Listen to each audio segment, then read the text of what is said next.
Very, very moody. I like this one. Very, very moody. How's it going, chat? How you doing? How you feeling? How's everyone doing? How's everyone feeling? Hope you all doing well.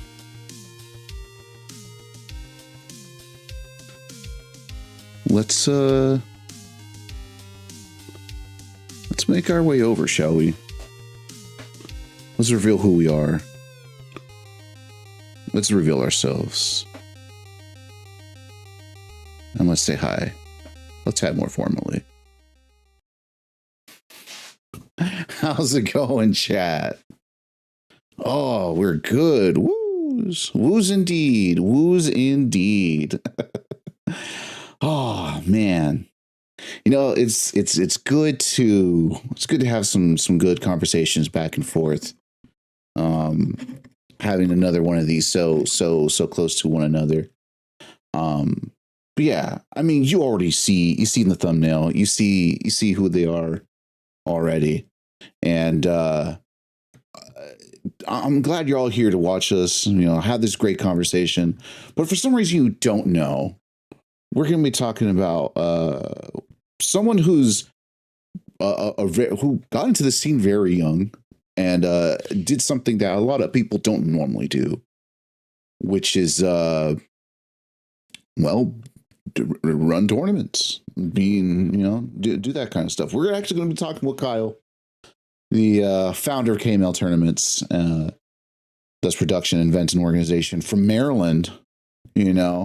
He's done such great broadcasts for the legendary Xanadu,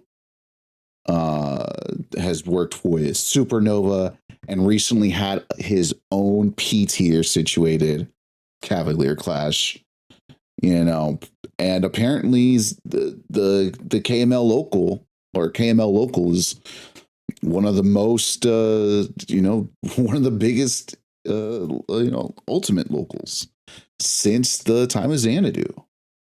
So we're going to bring in our guests real quick. Let's see if they're good. We're going to start the video call. We're going to get them popped out and situated.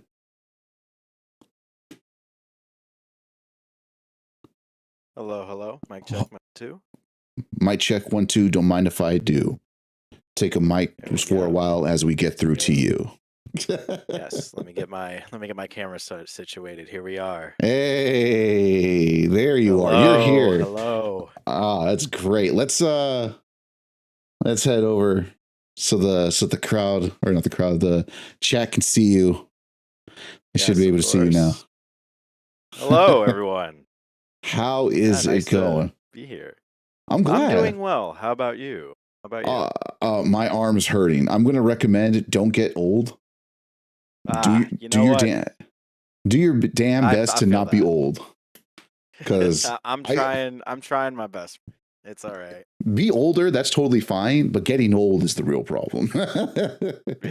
Because right now, I'm dealing with some intense arm pain from sleeping slightly differently than what I normally do. And right now it's a pain. I sleep like this, so the fact that this part's the part that hurts, ugh. Yeah, that'll do it. Sure. Man. I was thinking about it God, there's such a disparity between sleeping at my age and then sleeping 10 years ago. I was like, oh God, how did this happen? I heard a comedian I consistently get home from our locals on Thursdays at about 2:00 in the morning, and then I'm just like, thank God I don't have anything on Fridays, or else I'd be cooked. It feels like you die. Oh yeah, I've definitely had to cancel once or twice because I've had to go drive to something the next day, and I'm just not wanting to deal with that. Yeah, there's a comedian I once heard say when I was younger, I didn't realize weird pains you're gonna get. My cousin told me, or whatever he said. It's yeah, dude, I slept wrong. It's what do you mean you slept wrong? Beds are so simple, they don't come with instructions. You should just lay down. I mean, my bed's right there. So, yeah. Oh man. Yeah. I used to be the kind of person that would, when I would go out, I'd be up for like 24 hours at a time. It's like I'd see the sunrise before I go to bed. And like because Yeah, yeah. that's happened to me once or twice. So. I used to do that consistently, and then now all that's caught to me worse because I started working graveyard, and then someone would call off, and who was the only person that stayed late? It was me. So I ended up being up for like 38 hours or something before I got home. Oh, yeah, Horrific. that sucks. See, it's different when like you're doing it for stuff that you like. When you're doing it because you need the paycheck, ugh, forget that noise. Oh yeah, of course. Oh, enough of this adult talk, fellas, femmes, and thems. How's it going? I'm straight edge. This is Drunk Replays, and we are here having a live chat with our great guest. We are having a live chat with. Hi, my name is Kyle, aka Kyle KML, founder of KML Tournamnets. Hey, exactly, founder of KML Tournaments. I like telling people like this is a journey to talk to the people in the scene that are not like the ginormous top players, because the majority of the scene is not them, right? The majority of sin is literally everyone you don't see in the background, everyone you see in the crowds, like that kind of thing. That is who the scene is. And for us, I think it's important to let all those stories be told. And especially for someone like you who has joined the scene at a very young age and accomplished a metric ton of like great things in a relatively short period of time. And I kind of just want to go through from the very beginning and have that conversation to see how it all started, and then eventually how we got to where we were. Let's talk about a month ago, because it's a great cap end to the story arc of having Cavalier Clash be a P tier, if I remember correctly. It was an S tier, I believe. Like we were S plus at one point before some DQs happened. Yeah. But yeah, we were super major. Regardless, super major. But it's all semantics at that point. At that like point, once you're labeled as a major, at that point it's like everything's the same. And it's just we all like good Smash Bros. Exactly. So I want to get through that story. I want to go to the very beginning and talk about where the origins are, the different things that you did up to, and like I said, eventually how we got to the point where your name and face and your organization is tied to a super major, pretty close right after, or pretty close to some more super majors, which is pretty insane. Yeah. So at the very beginning, all good stuff. At the very beginning, sir, I kind of want to ask, with Smash Brothers and just tournaments in general and things along that nature, we all see the game kind of the same way, a fun thing to do, fun thing to play. But there's always that one magical thing that allows you to kind of dive into this new world that you may have had some idea about, you may have not had some idea about. And my question to you is, what was your relationship to gaming, the scene, and what was the thing that made it click? And how was that discovery process for you, just to kind of like even get introduced to what this is that we're involved in now? Like, where did that start from? So, to take us back a little bit, I'm going to just start with before Smash Ultimate even came out, I was not involved with the Smash community or any video game community at any point until about 2019. And before that, it was just like I'm in middle school. I'm just playing. It was at the time Fortnite was really big because that was like the big like chapter 1 boom of that. And then late 2018 when Smash Ultimate came out, that was like my number one game I wanted for like years upon years now. I played Smash Brothers for the Wii U and 3DS very casually. I played Brawl when I was super young, but I never really knew that there was like competitions for the game until it was January of 2019. So we're coming up on, well, we're just past 7 years ago now. Mm-hmm. Um, and I'm 14 years old. And my mom actually found this like Facebook listing of a Smash tournament at a brewery that was about 25 minutes away from where we live. And it was That's like actually funny. great, of course. Yeah, yeah, no, it's great. Your mom Because I'm finds it like, on I'm just sitting here, Facebook. dude, yeah, because my mom's scrolling Facebook and everything. Like, what do you Yeah. think? Like, what else? And then uh, it was me, my friend Colin, and my friend Will. Us three went to this tournament, and it was like super casual environment, like Mm-hmm. like baby's first tournament, basically. Mm-hmm. And had some fun times. I did not do super well. My friend Colin did because he was the best of all of us back then.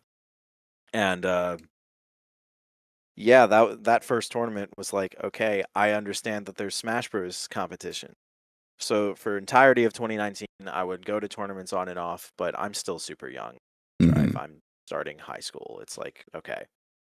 And then what flashes forward all the way to the day everyone's lives stopped, March 13th of 2020, the Mm-hmm. start of the pandemic, unofficially. Uh, I had been going to local tournaments for a little over a year at that point, and I just recently, the Christmas before, had gotten a Elgato HD 60S USB capture card, Ooh. and like at the time, coolest thing ever, right? Hell Me yeah. like streaming Smash Ultimate, playing that with like all my friends online. That was Yeah. great. And then a local series in Maryland named Mega Drive, which still operates to this day, Mm-hmm. transitioned their weekly to an online tournament for the entirety of the pandemic, and they asked me if I wanted to stream it. I said yes, because what else was I doing at 15 years old? Yeah. And it was that. Like it was I look back on our YouTube channel all the time because all of the VODs are still very publicly available. And 6 years ago, everything looks like the stream overlays looked terrible. I don't know who approved that, but it was all growing pains, and you could see that back then as well. And that was the start. So unironically, the thing that closed off many opportunities for a lot of people, the pandemic, was what gave me my first opportunity. That's actually pretty insane given the that timeline. Like the funny thing, like for me, I joined the scene extremely late by comparison. Um what I wanted to do was actually kind of this, but like in person. Mm-hmm. And the first tournament I was going to go to was like, oh, this is great. This is actually pretty close to me. It's, about 20 minutes away. It's on a Saturday because I work a regular 9 to 5. Mm-hmm. And I go and it's like, oh, cool. March 30th. Okay, I think I can make that. Or whatever the hell that date was. Lo and behold, Mm-hmm. like you said, global shutdown happens. Oh yeah, Lo and yeah. behold, global shutdown happens, and obviously I never made it to that tournament. Mm-hmm. So Yeah, that was and a thing on that one. So like yeah. seeing that like that was actually your jump start is pretty high contrast to a lot of other people. Yeah. When it I comes will to also say I yeah. will also say this. Very funny you got me to come on the show at this week specifically because March 18th is the official anniversary of KML Tournaments, which means we just celebrated 6 years this past Wednesday. Hell yeah. Yeah, it's been very long, and we're coming up, and what would be tomorrow would be the 1 year anniversary of our biggest like in-house production yet, KML Yeah. 5Y, which was our like big 5 year anniversary invitational that we did last Yeah. March. Yeah, I remember seeing the promos for all that stuff. We have a bunch of people in the Yeah, chat saying hi, yeah, you're of handsome course. and happy Yes, anniversary. yes. Hello, I see everyone there. Hi guys. Hi Sable, I miss you. Yeah, Yeah, of it's course. pretty insane that like again, this time frame where it was this um coming out of like the biggest hype, a ultimate or we're gonna call it alternate Smash Brothers game, because we know we have Melee and we have the main line, right? So the mainline series, had its probably like biggest, most explosive year ever, and it kind of went down the drain. Like that momentum died immediately for Yeah. a lot of people. Unfortunate, of course. Yeah. I know. And it comes with this like a whole lot of what ifs, as far as the different stories of like what could have transpired and everything along those lines. But like, for someone like you and like a handful of like what people call the Wi-Fi warriors, or what they still call Wi-Fi warriors, it was a boon. It was the thing that set them up for these major successes going down the line. And that's where Sonics comes from. That's where Spargo comes from. The online scene is where they cooked. And eventually, similar to KML, offline comes back, and it comes back in a big bad way onto the scene with a good running start. You know what I mean? Yeah, I remember our locals in 2021, like immediately out the gate, when Xanadu came back, shut down from the pandemic. Every single week they would host Ultimate like 2-3 times a week. Every single tournament capped at 128. I want to say it was like that for like 3 months. It was it crazy. was the Grind, Xanadu, and what was the third one? The third one was actually mine. It was called Extra Credit. Extra Credit. There you go. Yes, That's where that comes from. Yes, of course. Yeah. I know before Extra Credit they did another thing that was more variable called the Sunday Pop-Up, but that one wasn't like a mainline convention. Yeah. So like, it's funny to like see, like I said, the online be the thing that truly catapults you into this. And like, my question is, either looking back or in that moment, like, how did that like happen? Like, how were you approached with that? And like, how did that become like, oh, I think I found my place in the scene in that moment? Like, booting up your capture card for somebody else's purpose. Like, how did that happen? Like, where did that conversation start? So in the Southern Maryland Smash community, where Mega Drive comes from, I had talked with Reed, aka Mario Kart Money, the head organizer of Mega Drive. Which, by the way, Reed, congrats on getting married. Very much so. So it was like right in like March of 2020, I started talking with him for the first time, and then he was wanting to run an online tournament. I'm like, hey, I've got nothing else better to do, and then he sort of just let us take it and run with it, basically. Just so it was more like our thing at that point when it became online, than more of like a like I'm doing it for someone else. Because the main thing that I always try to do is I don't like treating all of the different broadcasts that we do as like a job, because I just genuinely like what I'm doing, and it helps that I play the games too. So it's like I understand what I'm looking at as well. And it was really just kind of, I didn't recognize it in the moment, but like looking back on it now, that simple opportunity of just I needed something to do was like, that was it. And then it ended up opening doors for me later when it came to acquiring other jobs, specifically Xanadu, when I started to work there for a little bit. Which, like, for people who aren't paying attention to the timeline, 2 years later, that means so let's say, so I'll put some numbers to it. I'll put some numbers. So for when Mega Drives went online, it was called Mega Drive in Your House. Like that was the name of it, MDIYH. And that was for a year and a half, meaning I was 15 to 16 years old when I was doing that. I did my first in-person invitational in October November of 2020, KML Summit, which that was like right around my 16th birthday. Mm-hmm. And then uh, we did a big on like Wi-Fi tournament with 150 players called KML Online Open in the spring of in like early June of 2021. So like right before everything opened. Yeah. And then I think it was that July or August I started working at Xanadu for their streams at 16 years old.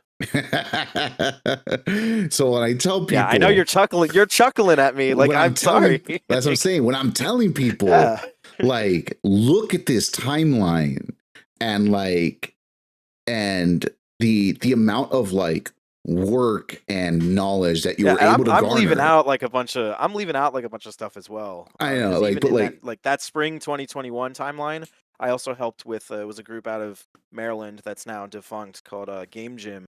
They ran an online circuit that was like for whatever they were doing, and I helped them stream that, which that was all spring 2021 as well. like I'm saying, like, what people aren't like thinking about or realizing is the fact that it's like in such a short period of time at a very young age, you are making these connections, garnering these skills that, like, whether you knew it or not at the time, can land you a real adult job. Down the literally. line. And at the age of 16, you have a extremely long, very tenured resume before you're legally allowed to work anywhere. Oh, you know what I mean? Ooh. Oh. Okay. Oh no, not again. No. Right. You'll be like those people who are like, all right, needs like 15 years of experience, but like, you know, only. But like, only unironically, I have that. You have like that already. So the moment you go into a production job, you'll be like, yeah, 5+ years experience at the entry level. Here you go. We already have that right now. Yeah. Oh no, you're setting a dangerous precedent. Stop. There you go. Yeah. Like tap me into that. Let's do it. Oh, it's funny because if you were to somehow complete your degree, like a bachelor's degree in the next 2 years, you're going to graduate in the same financial distress that I did when I graduated with my 4-year degree. And it's like, history always rhymes. I'm not immediately going for a 4-year degree. I'm finishing up my 2-year degree right now. Yeah. I'm finishing up a 2-year degree in just labeled as media production at Anne Arundel Community College in Maryland. And I've taken my time with that, so I'm on semester 6. I'm on semester 6 of an associate's degree. It's okay. Everyone goes at their own place. Everyone goes at their own place. Place is what I've always been told, and I really feel like the embodiment of that because, I'm still here. I'm chilling. Yeah, I'm ready to take the long haul with this. It's okay. All I'm saying is, every time anyone graduates under a Republican president, no one's jobs prospects are good. I've seen it happen multiple times. Yeah, that's true. That's true. That's true. So give me. I can drag this out for 4 more years. Okay. You got it, man. There you go. By then, you'll have your 10 years of experience for your entry level gig at like $15 an hour or something. Yes, let's do it. Mm-hmm. So I kind of want to ask, like, now that like we're still talking about like those early like couple of years, just because of like the fact that like there is so much happening there that like I don't really know whether or not you kind of were like thinking about the whirlwind of things that were happening and transpiring and had the life context for the type of experience that you're having. So like in that like early in that time frame, and then it probably becomes more clear in the offline time, were you realizing the impact of like just saying, hey, I had nothing to do, and now you're kind of like something people are starting to turn to? Like, were you realizing that in that moment, or was it kind of like was it like a real like big, oh my god, like a washover, or was it kind of like, I think I know what's going on, but like you truly didn't really have an idea? it was like a slow trickle, like somewhere in between both of those ideas. Uh, so for when I was doing all of this in high school, it was more I wasn't necessarily like traveling around, and in fact, I didn't like travel to anything until I was 18. Hmm. But when I'm in high school, uh, we started really pushing our channel as more of like an idea of being able to host many different kinds of events instead of just the ones that we host.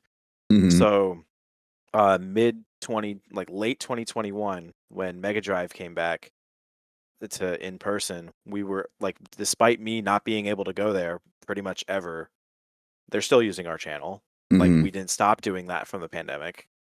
And then when it came to working other events, like I would work with VG Bootcamp a lot at the Xanadu venue, and doing their events was like basically just a job I had while I was in high school, like how anybody else works a job like they have in high school. Hmm. And at the time, it's like I didn't have much ownership over it. It's not like I'm just doing it to like make some spare change while I'm still actively like pursuing an education and all of that. Certainly, And certainly. it changed a lot once late 2022 goes around. I know I'm jumping around that whole area a little bit, Hmm. but from like 2022 was when we started giving our broadcast channel out to like different weeklies within Maryland and Virginia for the first time. And Mm. by the middle of 2022, so let's say like I think it was April or May, we partnered with Extra Credit at Xanadu for the first time because that was the one Xanadu weekly that was like not streamed on VG Bootcamp just because of like whatever else they got going on, right? Mm. They already have like their mainstream guys already in there 5 days a week. They just didn't want anybody else to do it. And I was like, hey, I'll just do it if you let me use my channel for it. And they were cool with that. They let me make all the overlays for it and everything. Yeah. And I streamed it, made the money from the Twitch, made the money from the YouTube, and that was that for a while. And extra credit was I joined that tournament with the 25th iteration, Hmm. and we took that all the way to Xanadu closing in 2024 with the 131st iteration. Oof. So As yeah, so that's a that's a, that's big a two, grind. like 2.5. Yeah, and that was when I also started playing Rivals of Aether for the first time. I did somewhat decent in that game. A lot more. I did a lot better in Rivals One than I ever did in Ultimate. So because people ask me like if I'm so involved with the scene, the Ultimate community, they're like, oh, do you play Smash and all that? And I'll say yeah, but I'm not like an avid competitor by any means. And I say that as if I didn't enter an Ultimate tournament last week. But uh, but for the most part, I'm not like a super avid Ultimate competitor. But back in like 2022, 2023, I was really into Rivals of Aether 1. That game was good, and MDVA has arguably the best Rivals 1 scene on the planet. And it also doesn't help that 10 of our players are top 25 in the country right now. So we get a lot of good practice. Like I'll go to a Rivals 1 weekly now, and I'm losing to to like number 15 in the country and number like 17 in the country to go 0-2 in a 6-person bracket. Like, what are we talking about? Like, what are we? Yeah, It's that's rough an out here. that's an O tour that can make top 8 at most any other locals, unironically. Okay, yeah. Like, get. I want to try. I want to try to go out to like a Rivals One tournament. I was just at Hitfall 4.5 that Hmm. happened past weekend. I was didn't get to enter it because I was producing the mainstream for it. So I'm like watching Rivals 1. I'm watching Rivals 1 and I'm like, "Wow, that game is so awesome. Why did I stop playing?" And I remember I just kept getting my ass beat back to back to back. No, not like I'm Johning or anything. It was like well deserved losses. Everyone else is really good. Yeah. But but like damn, all right. It'd be Yeah. like in the early days of lockdown. I don't know if you remember him, Swar. He was one of the guys who's involved with PG stats, and they were talking about one Okay. point, um, how do they make tiers for tournaments or whatever, majors or whatever. And what he was saying along the lines of like it's the quality of players and the amount of players. Like if Hmm. I mean a 16-person local can not be on the blip, but if it's like 16-person local and like the entirety is like top 100 talents, that's going to hold some more weight than like your regular Yeah. 24 person local. You know what I mean? And Yeah. that's literally what you experienced. Oh yeah, like in real time. And even back then, like MDVA Rivals 1, when the game was like still the main thing that Aether Studios supported, was like we were pretty good back then too. And why extra and I'm to tie this back to extra credit, extra credit was the officially longest running Rivals of Aether tournament series at Xanadu by the time Xanadu shut down. Because we pretty much ran that game every single week when I started streaming it from all of them. And even then, I would just like for extra credit was the very one of the few times I actually did this for a weekly where I would stream the entirety of Rivals 1 and then Rivals 2 for the month or so. We had that before Xanadu closed. And then stream the entirety of Ultimate afterwards. Oof. So it was like an it was because outrageous day. we had the venue for like the whole day. And it Yeah. would be like Rivals 1 was at 3 p.m. on a Sunday and Ultimate was at 5 p.m. So I could run the 10 it was roughly about like 10 people in Rivals 1 and about like 6 in Ultimate, where we would run through Rivals 1 and that game's fast. So we could just run that like all best 5 Yeah. and then we can get that done in 2 hours. And if I just don't stream like an Ultimate round 1 because we're in Grands of Rivals 1, cool. I'm sorry, I guess. Not too big of a loss. But not too big of a loss. And then I'll be able to like hop into Ultimate at like winners round 2 or winners quarters. Be perfectly set. Once it starts getting I really wish I spicy. could still I wish I could still do that with KM Local. In fact, this week we tried experimenting with streaming our like doubles side event and then into singles, which had like a similar idea, but the time's too close to be able to do that every week. Yeah, especially with as fast and as chaotic doubles is in general, it's still a much slower game than just rival singles. You know what I mean? yeah, that game is that. Yeah, of course. It's the same thing of like traditional FGC, like any traditional fighter, they could probably do best of 5 the entire tournament because their grand finals with the reset is like 15 minutes. You know what I mean? And that were depending on who's like who's on stream. No, it's that's crazy. barely game 2. yeah. Like we get a lot of comments on our Smash VODs when like best of 5s in the later parts of the bracket are like super quick. In fact, like I can pull up my YouTube studio now and I'll see like, this best of 5 grand finals is only 9 minutes. What happened? Oh my gosh. and it's like from a Melee tournament. It's like Rat Monster and Maelstrom, and it's like Ratman just destroyed him in 9 minutes. Like, okay. Yeah. Sure. Barely qualified for the for the ad revenue. yeah, basically. I mean, monetization's still on. I just can't put any mid rolls on it. I'm like, could have at least taken one more game. Come on, just try to ice them out slightly. Not the biggest deal in the world, though. It's okay. You know what? I think that's what top players need to do. When they know they're gonna absolutely decimate, they gotta ice out the person they're gonna decimate just so that the VOD is a little bit longer for the streamers. That's all I'm saying. Oh, yeah. You gotta start enforcing that. Tell Leo, ice them out. I know you're gonna 3-0 them. Just please. Yeah, of course. So now we're kind of like I'm kind of thinking into about asking like you had this like 2 years, let's call it 2 years of experience online, and you've kind of already built up this like reputation of being able to run a stream, being able to actually run the tournament itself in that regard. Like, was there like a conversation did you had to have with yourself like at a very like early part of your traversing of the tournament scene that you'd had to kind of be like, do I have to give up being a player because I'm very important in other ways within the scene? Yeah. But like it's very on and off depending. So for a lot of like bigger, if you're not like actively producing, there is like a loss of quality you could potentially get from like getting someone to cover or whatever, and or like, which not like to like diss anybody else, but the biggest thing is if I'm focused on trying to do something and then I also go play, it's inherently taking away from whatever job I'm supposed to be doing.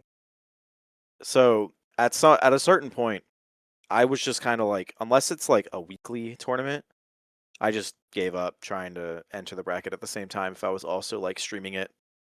And this is and Wi-Fi tournaments specifically when I was still doing those, Hmm. literally couldn't because you have to be like the spectator for the arena that the stream is in. So it's either you're streaming your entire run and then streaming tournament matches, or you're streaming the tournament, basically. So, so yeah, that's it is a difficult thing to kind of like balance for like most people just in general, like to think Mhm. about that. But it's like it's a conversation where you don't know where your potential as a player could have taken you because you became so important to a Yeah, and bunch of I different have people in a different way. so I don't know if Sable is still in this chat, but he is the biggest champion of like Kyle. I think you could be very, very good at Smash Ultimate if you never if you never started streaming tournament. Which like he was like it was him and also Tempo, who's like on the lower end of the DC metro area Mhm. sub-region power rankings. Both of those two were like, Kyle, you're like crazy, like good fundamentals and everything, but then you also just don't play or practice enough, so it's like literally at a point where I'd say in Ultimate I inherently main 3 unique characters: Joker, Robin, me, Brawler. And Oof. does not matter what I do with like or practice any of them. The fundamentals are there to where it's just all the same. Just spam Nair. It's okay. Because all 3 of those characters have really good Nair. It's all right. But it's really good Nair, really good back air, and a B button that can kill you in 2 hits. That's about it. That's what matters. Yeah, yeah. So I've always had people say, Kyle, if you were never like a big tournament, I think you would have the potential crazy thing in bracket. And I guess we can say that one of the biggest examples of that was I went to a monthly tournament 2021 that had, I think it was like 150 entrants. It was like a Xanadu Homecoming, which was their ultimate monthly series at the time. Had Hmm. 150 entrants, and I made top 48. So Whew. like, which was like, and that was like entirely through losers. So I had to play like 5 sets in losers, Good like lord. back to back to back to back to back, after losing to Oolong, who's like won the tournament in winners round 2. Like, what are we talking about? I mean, So I that's did a that, but that was like that was the peak. That was the peak, of course. But then also in like 2019, when I still played, I had like some decent results, but it was always like going like 2-2 in a 100 something bracket or something like yeah. that.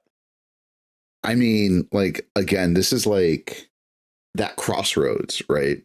Mhm. Like obviously with a little extra talent, not just talent, a little extra time to refine the talent, maybe some coaching, you would have been there. But I mean, if any Joker players end up watching this, I would love some coaching. I love talking about my character as well. So if you can make me understand that more, uh, so yeah. But like, it's okay, it's okay. But yeah, I've definitely at a certain point, it had to have been when I was streaming the Wi-Fi tournament because you literally couldn't enter and at the same time if you were in my position. And I know Shubi is in chat who runs anything but the 3. I'm sure you agree with me on this part. But entering the tournament is inherently taking away from the people who want to just watch the tournament, because if you're streaming the event in an online setting, you have to be the entertainer. You have to be the director. And if you're also the competitor, it's kind of hard to do that. So the certainly, main certainly. thing, yeah, main thing is like uh when it was Wi-Fi tournaments, no, I was just like, I'm done. I'm done playing. Like that's enough. But when it was like in-person tournaments, at least for like the very beginning, or if it's like a weekly, I would try. And if it was like a weekly and I had some like help to run the stream as well, because I'll teach as like whoever's there co-TOing or like running the brackets with me, like, hey, can you run the stream while I go play my set for 10 minutes and then come back? and it does not help that it's never 10 minutes because I play very campy. So yeah, but it's all right. Just when it was in-person tournaments, a lot easier to juggle both, but it was still very, very difficult. And I find that the fact that I was able to actually win a Rivals 1 tournament at Xanadu through extra credit while being the streamer for it was something. That was something. I feel bad. I'm sorry, Jen, for making you run the entire Rivals 1 portion of the stream. I'm sorry. Like, cuz I made it to grand finals had to have been like 24 times probably in between Rivals 1 and Rivals. Yeah. It's the TO version. It's the TO version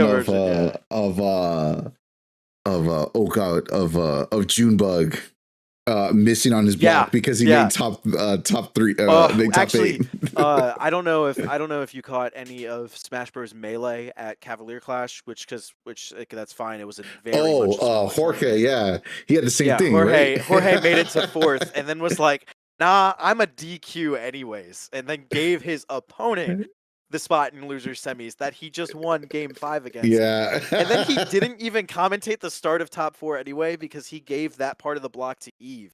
Because what we were going to do was Eve was going to commentate top 4 until Jorge was out. And then and then like I don't know. I mean, it was a good block. It was a good tournament. I loved streaming top 8 of Melee because I did at that tournament. I did like ultimate pools into Melee top 8, and that was that was my day 1. That was fun. yeah, it was great. It's a good time. I also love the chat right now. Like all my guys. When I was homeless 4 years ago, he saw me, offered to shake my hand, and said, "Find your family at KML." He lifted me from the cold concrete, and we strolled to Xanadu under the sunset. Yes, Luca, I agree. That totally happened. Very real. Just don't look for the post to confirm it. Oh yeah, no, don't worry about that. Don't worry about the post to confirm it. This is confirmation enough. Yeah, a really good point about the not being able to play and stream at the same time though. My first invitational series that I did from 2020 to 2022, KML Summit, which by the way was just a glorified birthday party. For the first two of them, I entered them. The first one I got 4th out of 16, and the second one I got 9th out of 20. And then the third one in 2022, I didn't even enter. I was like, I'm not dealing with this. And that was a good decision because somebody did not break my screen door at the third one. Did it the second one. They broke my chair instead. So great. shout outs to Ryan Title. I don't know if he's watching or not, but that guy, one of my friends for a million years now, at the second KML Summit in 2021, he was like, I don't know how old he was at the time. I think he was like 17 or something. He was like a year or 2 older than I am. And this guy just walks directly into a screen door that's closed. Didn't realize, wasn't paying attention. Didn't realize. And then what's so funny about that is that he goes in the screen door. Not only does he walk into it, the screen door falls off. Like, oh no! And another prominent KML Tournaments figure, Cons, was there as well. And the screen door cuts Cons in the arm as it's falling down. Because Cons was walking towards the door. So then it was like my sister and my girlfriend at the time were like had to help Cons with first aid. And I was like, oh my God, Ryan. And I bet my dad was like, my son's nerd ass friend just broke my screen door. I'm crying. Like, okay, man. Love you, Ryan. Oh my God, that's hilarious. Love you, Ryan. I hope to see you again Thursday, but I don't know if you're busy or not. But yeah, so that between that at the second one, and I also had to like play in that bracket. Yeah. At that point I was like, no, I'm done. I'm especially when not this kind of nonsense and buffoonery when I'm that's hosting, happening. Yeah, hosting something in my own house. I'm like, oh. No, you can't. It's crazy. It reminds me of. I find it crazy whenever I tell that story because then the next year when I wasn't playing around, I did this like segment on stream where there was just 4 guys playing Mario Party, and Ryan, he is playing. He's one of the players in it, and then like he like stands up to like pop off or something, and as he does that, the cushion of the seat that he was sitting on like pops out. Oh my god. It was like some like cheap plastic like folding chair as well. Still. Like okay, yeah. That reminds me of when I was in high school, I threw a punk show in my backyard, and obviously it was going to be nothing but degeneracy. I wake up in the morning and we're going to clean out the backyard or whatever, and like we were going to see obviously cans and of like beer cans and bottles or whatever. Like I knew that was going to happen. Yeah. But like the thing I didn't expect was to see I didn't expect to see a pad, and I didn't expect to see a burnt spoon. Yeah, that'll do it. Oh, I was like, That'll do man. it. And it's like, man. No. I got caught again. No. Yeah. That's crazy. Like maybe they just wanted one cookie and they didn't need an oven. And like, we know what they were really doing. Yeah. We don't gotta mention that here though. We don't gotta talk about that, but yeah, that was the stuff I dealt with. Like that's what I found in the aftermath of doing something like that. You know, I honestly would have preferred the screen door break-in or like the plastic of a chair instead of having to deal with someone's biohazards and then pads as well. Yeah. See, I was and still very much am a huge nerd, and all of my friends are also huge nerds, as much as they don't want to admit it. So when we're all in high school, that the most we was just playing video games. Let's be real here. Yeah, like for me, like I'm in high school during what's considered golden age Melee. Okay. Right? So like that 2000s era, like right before Brawl and everything. But I spent that time going to punk shows, like people's backyards, abandoned houses, abandoned steel mills, parking lots, actual venues as well, right? And that's where I come from. And like the moment where like I started like going to tournaments and thinking about it, like it brings back this like feeling of like, oh, there's a DIY aspect to what's done with tournaments, because we're making do with what we don't have, essentially. Because like and especially like in Southern California during the Bush administration and the aftermath of like major discontent with the immigration policies in Southern California, like it is ripe for teenage Latinos like myself to like find things so that we can distract ourselves from the reality of what's going on in that time frame, and in some ways find community with people who are similar and like-minded in that issue. Like a lot of the music that was coming out of Southern California in that time frame in those scenes was like dealing with immigration, dealing with the overt issues of the financial crises that were caused by a Republican that invaded the Middle East for their oil. It's not like that would happen again, right? Oh yeah, that would never happen again. See, I live less than 20 miles from DC, so I hear all of it. Like, yeah, that's right. And what's funny about that is like, being so close to DC and seeing so much of everything, it's like, yeah, I get it, but you also can't really get away from it as easily because there's always something going on. Yeah, I mean, for us too, like, Los Angeles had we were just probably finishing in that time frame this like oversight committee of LAPD in the aftermath of the Rampart scandal. For Okay. people who don't know, the Rampart scandal was Rampart division of LAPD.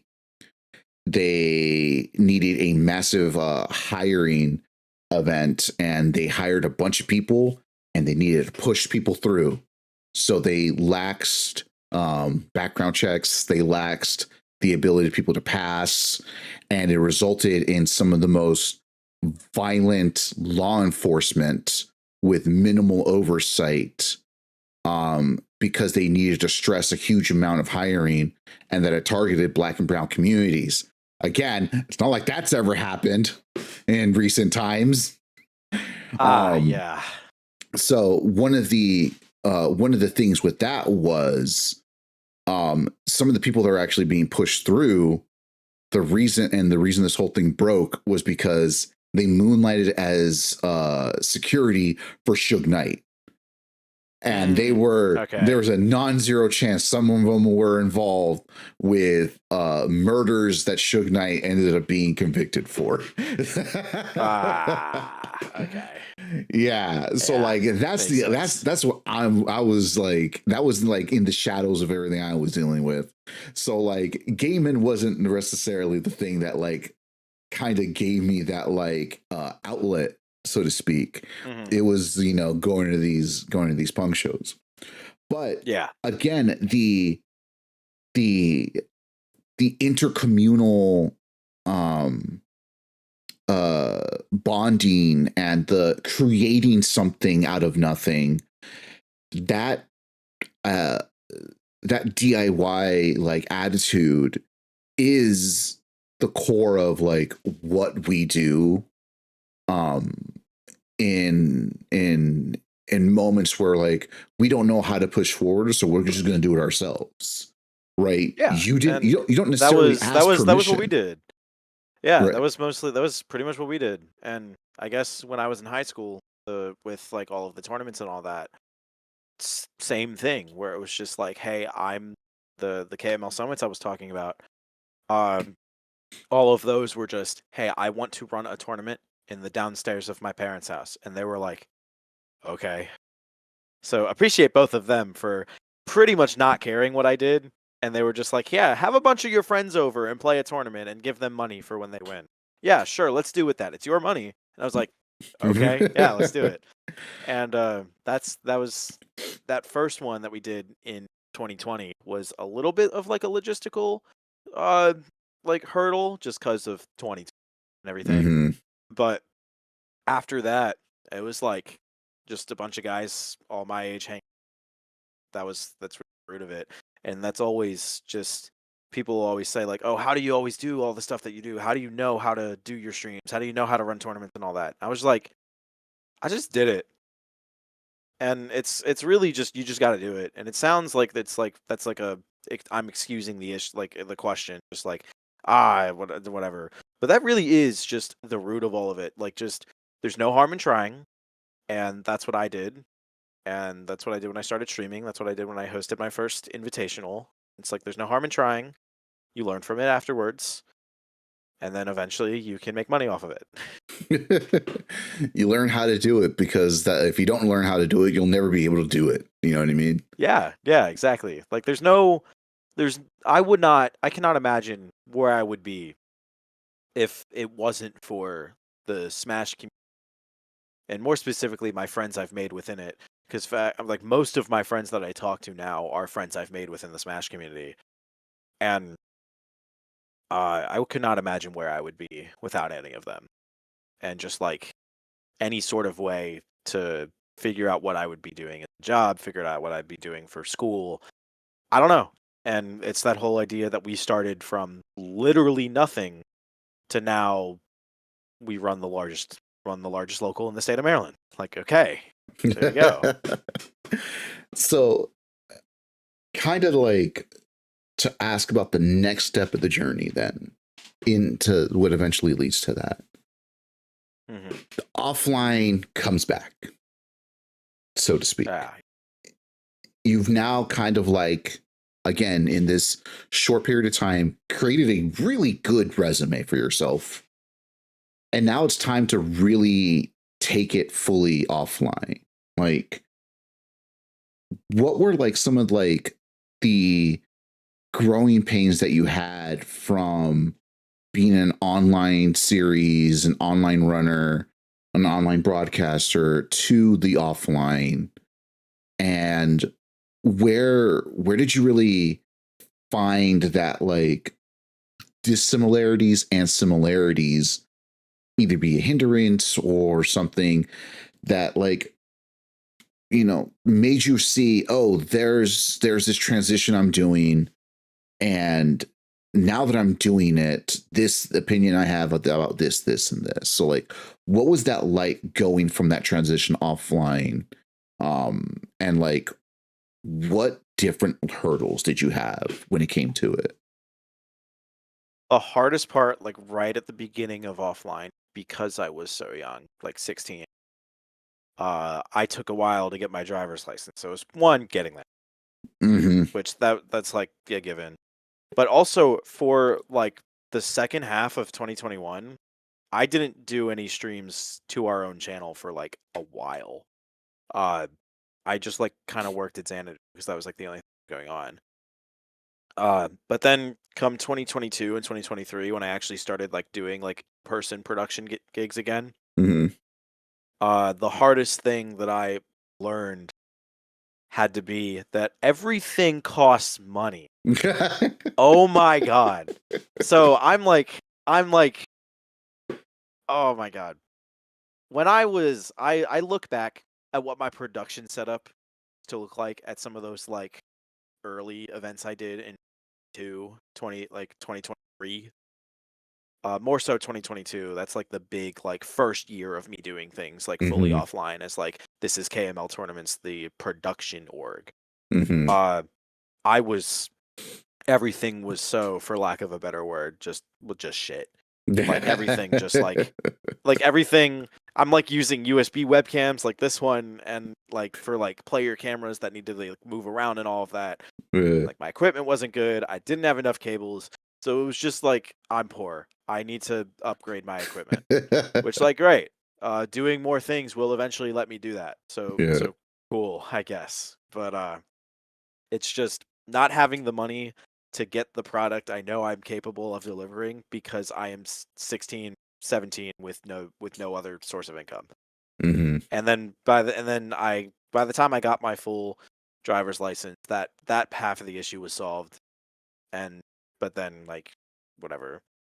And then we did at the end of 2022, we did our first production gig outside of the DC area. Mm-hmm. It was a regional tournament in Southern Virginia called Stick Drift 3.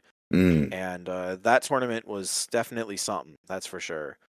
It was like when I got to work with like their house like production stuff, that was great. And like we just made like the side stream a little bit simpler to like compensate for that, which like yeah.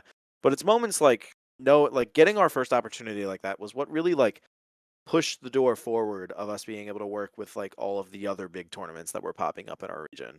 Mm-hmm. Specifically, Cavalier Clash started in late 2022, and then in 2023 with Cavalier Clash 2 that spring, that was when we gave our stream key to them for the first time and like did the YouTube VODs for them and all that. Yeah. Like Yeah. got all of like the post production and live like and like all of that up and going. That was like what I had to like pivot to when I was still not really in a position to travel much.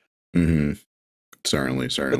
But then when I started, but then in the middle of 2023, I graduated high school. Ooh, class of 23 here.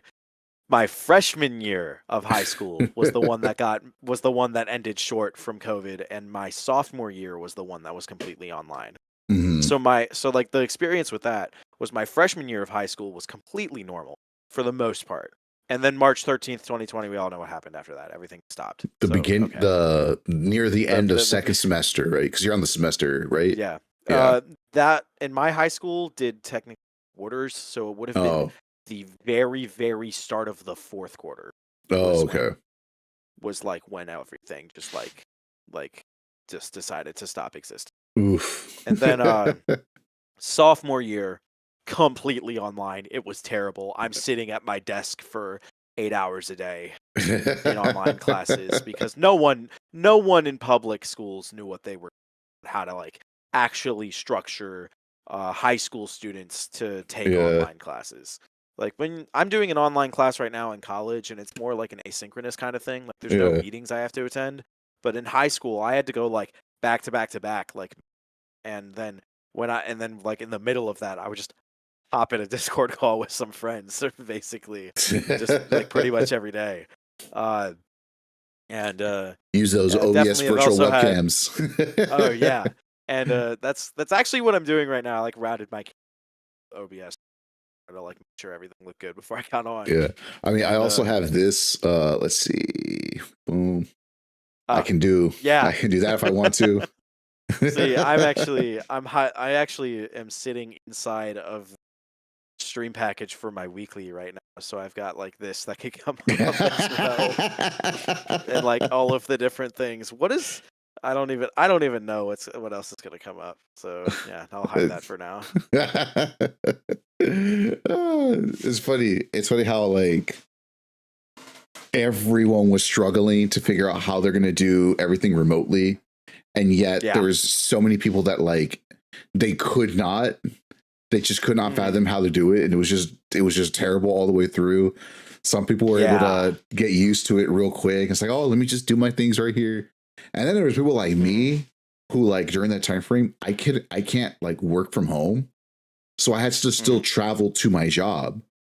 Yeah. And at the beginning it was fine because I lived like 15 minutes away, but now I moved like 60 miles north of where my job is, and like that's like an hour and a half travel time, because Yeah. that my town here is like a very much commuter heavy, and like the highway down this way is like 2 lanes for the majority of the way before it becomes 3 lanes, and it's Yeah, like, don't get me started on DC traffic. oh, I DC know. Beltway, the DC Beltway 495. Oh my God! Like it turns what would be a 30-minute trip to like DC to an hour and a half. Like what are we talking about? Like okay, but I yeah, get it. and No, then I get it. going I back to understand. like going back to the high school thing. My sophomore year was completely online. Nothing, no, like whatever. All terrible stuff happened. I remember the last day of my sophomore year of high school was just like, and was sucked for me. I had to do gym class online in sophomore year. And they had me like going outside and like doing exercises in front of a webcam. And what also sucked about that was like in like the third quarter or whatever of sophomore year, I got COVID. And this was like before I could, and I don't even know how. Like I got COVID in like March of 2021, and this was like before any like vaccines were available or anything. Yeah. So it was genuinely the most sick I have ever been in my entire life. I was pretty much out of commission for 2 weeks. Yeah. So I almost failed gym class because of that. Because how am I supposed to do the exercises When you that can't I have to do in breathe. front of the camera when I can't breathe and I'm literally falling asleep every 45 minutes? Like, so like okay, and then that was something for sure. That is Like I remember, insane. like I would still like I think I don't remember how I treated having COVID during, but this was like very much deep in online tournament. I think I was just able to just kind of like stream like normal because it's no different than like if I were to sit at home and play like a video game on my computer. Like who cares? Yeah. I can just do this, make some ever minuscule amount of ad revenue from that. Some pennies. Why not, right? Some pennies, like sure. Like I'd rather make some pennies than nothing at all. Yep. But what's the phrase? and then, Slow money better than no money. Yeah. And then my junior year of high school was like 50-50 between the first like semester of it was we were able to go back in person, but there was like heavy social distancing restrictions and like everyone had to wear face masks. And then by the second half of my junior year of high school, which would be like early 2022, no, nothing anymore. So like it was literally like a day and night light switch. Yeah. Like I still wore my mask for like a little bit, Yeah. and I don't remember much of the second semester of junior year because that was like not a very good time for me personally. Yeah. And then like, but then my senior year of high school, completely normal. I just only took two classes. I was there like for an hour each day, and then I just left. And then like by the time it was like my senior year of high school, like I don't know if this is like common in other parts of the country, but at least where I am in Maryland, you're able to like only not take a full day's worth of classes in your senior Yeah. year of high school. So I only took two classes that was like a math and an English that were like AP level classes that I just kind of had to take to be a student at the school. To still And then technically be a student. yeah, and then I just left. So I went to school for an hour a day, and I went home. And then I like played video games. And this was when, and 2022 was also when like our channel started like helping with more weeklies remotely. Yeah. Like I would give my channel stream key to a weekly, and they would stream it, and then I'd do the VODs for it. So that was like part of like me working at the time. But I also like Mhm. worked at Xanadu from time to time as well during that time frame. Yeah. So then the middle of, and then that my senior year was of high school was late 2022 to early 2023, and that was a fun time because I literally did not talk to anyone because I'm like I'm out. I'm going to do my own thing at this point. I'm out because by the time it was like senior year of high school, Mhm. I was no longer with the girlfriend I previously mentioned, and Mhm. then like I just like stopped talking to a bunch of people. So I just was fully in a position to just like go there, go to my class, and just leave. Just And dip. then I would just go home because then also I actually technically didn't go to a high school in the county I live in, even though it was like 20 Mm. minutes away. So I would have to, so we didn't have like a bus that would service us for like this specific high school. Um, then, so I would also have to go get my younger sister who was a sophomore at the time. Mhm. So I would like 5 days a week, I would drive me and my sister to school. And then when my class was over, I would go home. And then 5 hours later, I'd go back, sit in my car. There's a 7-Eleven right next to the high school. I'd get me and my sister Slurpees on Fridays. Hell yeah. And then go get her, and then deal with the traffic that was going back up north from my high school. Uh, go back home, and then that was it. 5 days a week, just like that. Crazy. And then also when I was in high school, I was on the swim team. So whenever that sport was in session, um, for my senior year of high school, I was the captain of the swim team. And what I would do was I would go to my one class and then go home. But then instead of going to get my sister from the high school and then to take her to swim practice, I would just go to the pool where the practice is because that's closer to my house than the high school. And then like the bus would take all of the underclassmen to the high school, to the pool from the high school, because it was Yeah. like the pool was in Annapolis, Maryland, which is about like 15-20 minutes north from where my high school was in Harwood, Maryland. Mhm. And then afterwards we would just go home. Like I would just drive me and my sister home because the high school swim practice was at like 3:30 when school got out at 2:30 or something like Mm. that. So I'd be like leaving that area at like 5. So I'm like, no point in going back to the high school to go back. Why do the extra But back and forth? yeah, exactly. And it was because of all of that driving I did when I was like just new to having my driver's license. Like, Yeah. so I see a tournament an hour away from me, and I'm like, yeah, I can do that. An Easy, hour no away? sweat. Chump Yeah, change. yeah, exactly. Because I would spend half an hour each day driving to my high school and back. Like I would like an hour round trip. Yeah. That's easy. I So think like I know I mentioned this earlier, but I went to a local this week that was an hour and a half away because it was yeah. in Delaware. It was in Delaware when I'm in Maryland. Yeah. So that was like 3-hour round trip. Yeah. And I was like, yeah, I picked up my buddy on the way, and we're like, that's great, which was great because he ended up winning. I got 7th. So Hell yeah. top 8 in the carpool. Let's do it. That's a top 8 carpool right there.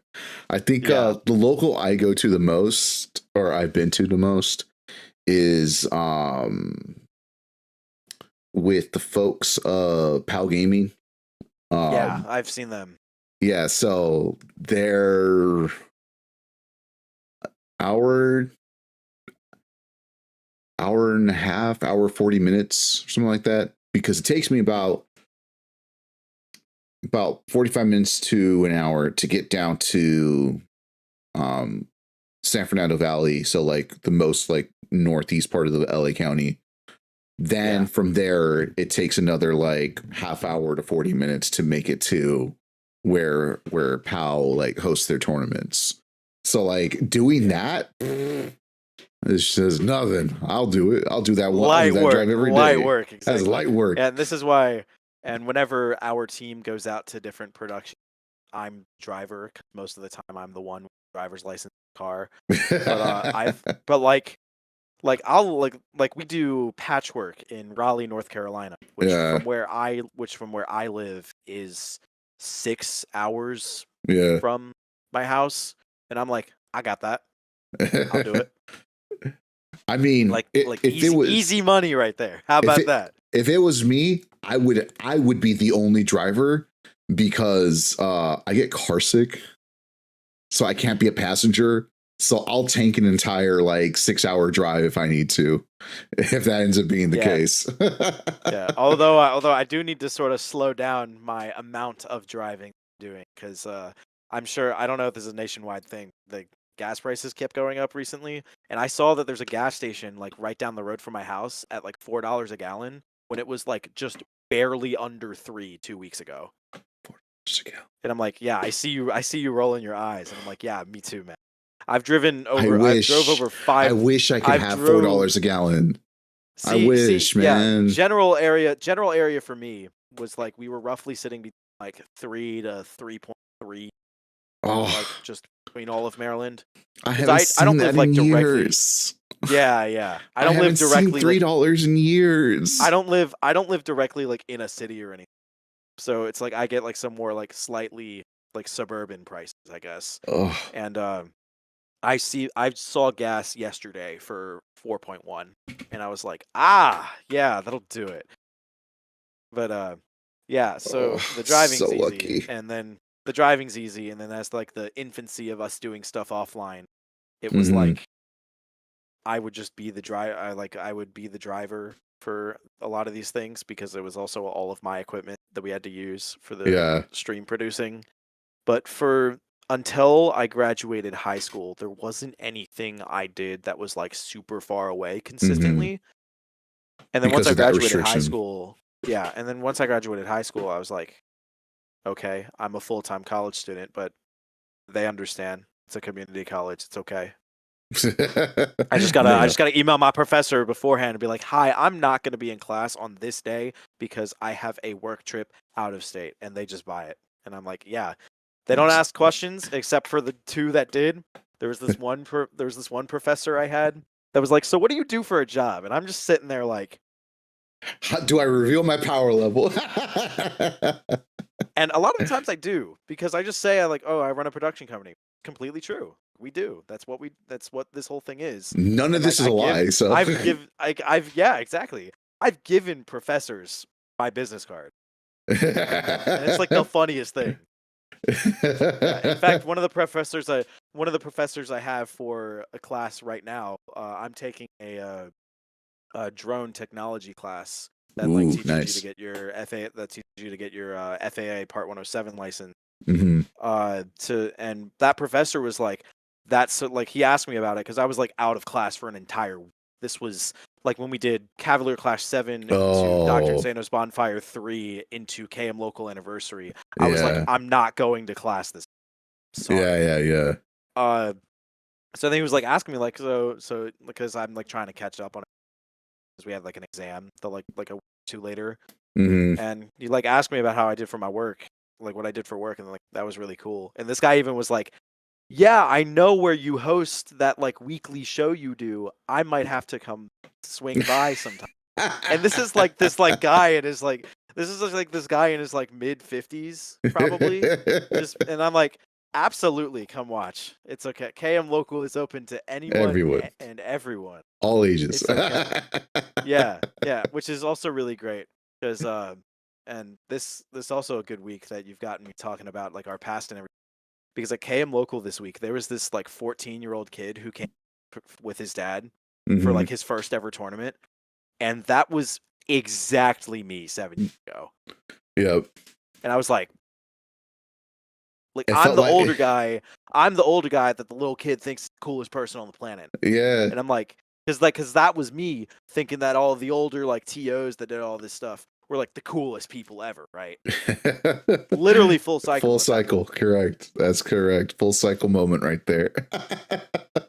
Yeah. 'Cause that's the thing. So yeah, That's the other thing too that like I feel like gets lost on people sometimes. That like you and again, especially with my experience with the DIY like punk and ska scene out here in Southern California, that like the big promoters doing this stuff, especially for like the mid to low range like backyard shows, it's like literally teenagers who like happen to knew one guy in a band, and that band knew other people. Say, hey, we have a backyard that doesn't get rated very often. We'll host, and that's how these kids like pay their cell phone bills and stuff. So that's one less thing that the parents have to worry about. And it's yeah, like, if you're the person doing that for like 3 or 4 years, but you started at like the age of like 16, by the time it's you're 19 or 20, you're hosting backyard gigs for like 4 years. The next 15, 16-year-old sees you, and because time is yeah, weird, you'll see someone that's 4 years older than you yeah, as like 20 years older than you. yeah. Like I mentioned this at the beginning of the interview. Did just cross us the whole org's 6 year anniversary this.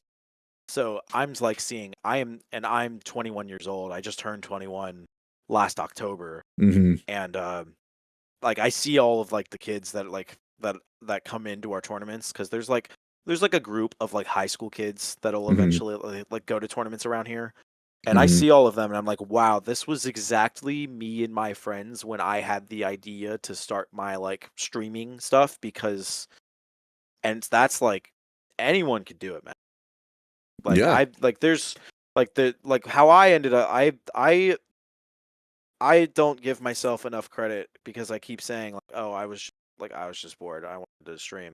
But that's just how my mind processes it of like, yeah, that I was really just a guy that wanted to start streaming because I was like watching other tournament streams. Like I remember in the online era, VG Bootcamp did Xanadu online Hmm. and Collision did some did a couple like a bunch of online tournaments, and it was those two like channels that were like, Hmm. wow, though these guys are awesome, and I'm so glad to now be in a position where I've talked to Gimmer from VG and RJ from Collision from time to time just to Hmm. be like, wow, I'm here working with the same people that inspired me to start streaming to begin with, because what I was able to accomplish streaming just existing. And speaking Hmm. of Gimmer, I want to give a shout out to that guy because we don't talk much these days, but uh, he saw this 16-year-old kid go to his weekly, and that my friend was there, and he was talking with Gimmer or whatever, and it's like, yeah, my friend Kyle, he does streams all the time. They look really good. You should talk to him. So then I talk to him, and he was like, yeah, send me your stuff. We always could use other streamers around here. So I did, and 16-year-old me thinks that's like the coolest shit ever, right? Yeah. And then like 2 weeks later, follows me back on Twitter, messaged me, be like, "Hey, do you want to work at Xanadu?" And I was like, "Yeah, that's awesome, dude. What the hell?" Hell Uh, yeah, man. so yeah, yeah, and that whole like Infinity era was what was like any point of me streaming while I was in high school. It was I mostly did like made money through working stuff at camp Xanadu, Hmm. and then like post high school once I entered college was when I started doing a lot more for myself Hmm. because in college I also like discovered that I liked making videos as well. Like it wasn't just like the live aspect anymore. It Yeah. was more like it was also like how do I use my live stream experience to Hmm. understand film and video production as well. So I'm going for my associates in media production at Anne Arundel, which I am set to finish by the end of this December, but We'll see what happens. who knows? We'll see what happens. Yeah. You So might you so might it's like actually get another super major to crash out over later on, but who knows? yeah. Let's just say I got pretty behind on some of my schoolwork because I streamed Cavalier Clash, which Uh-huh. I don't regret at any point, by the way. We'll get to that. Like I'll get a C. I'll get a C in my graphic design class, despite the fact that I've done graphic design work for myself professionally. Okay, Yeah. it's because I didn't do the assignment. That's why. I don't know. It's like, Yeah, here, just Mom. look at this link. This is If you what I watch was this doing. segment later, if you watch this segment later, Mom, I'm sorry. I am doing my schoolwork. Don't worry. Don't worry. The degree's still gonna happen. Still gonna happen. We'll, I'll not be we'll here get, forever. It's okay. Yeah. We'll get there in a little bit. We'll get to Cavalier Clash in a little bit. But Yeah, of course. so like now you're kind of like you're in this part of like your life now where it's like most kids are like figuring out, what do I want to do? What am I going to do with myself, right? A lot of people have that situation where like they are an adult now, but they don't have um like an idea of what it is they're going to do going forward.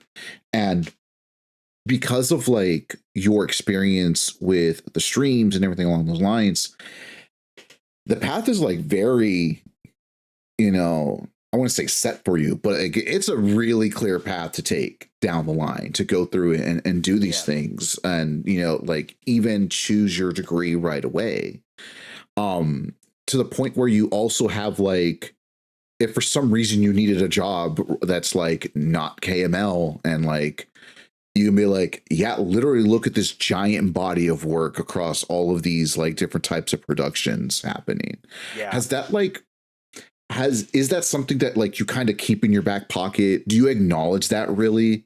Or it's when working, like I am actively like trying to see ship for next fall, because I actually have to do one to finish my associate's degree at this college. So that's like, I gotta worry about this at some point this year. But I would say the path forward is very clear, but I wouldn't necessarily say it's very set.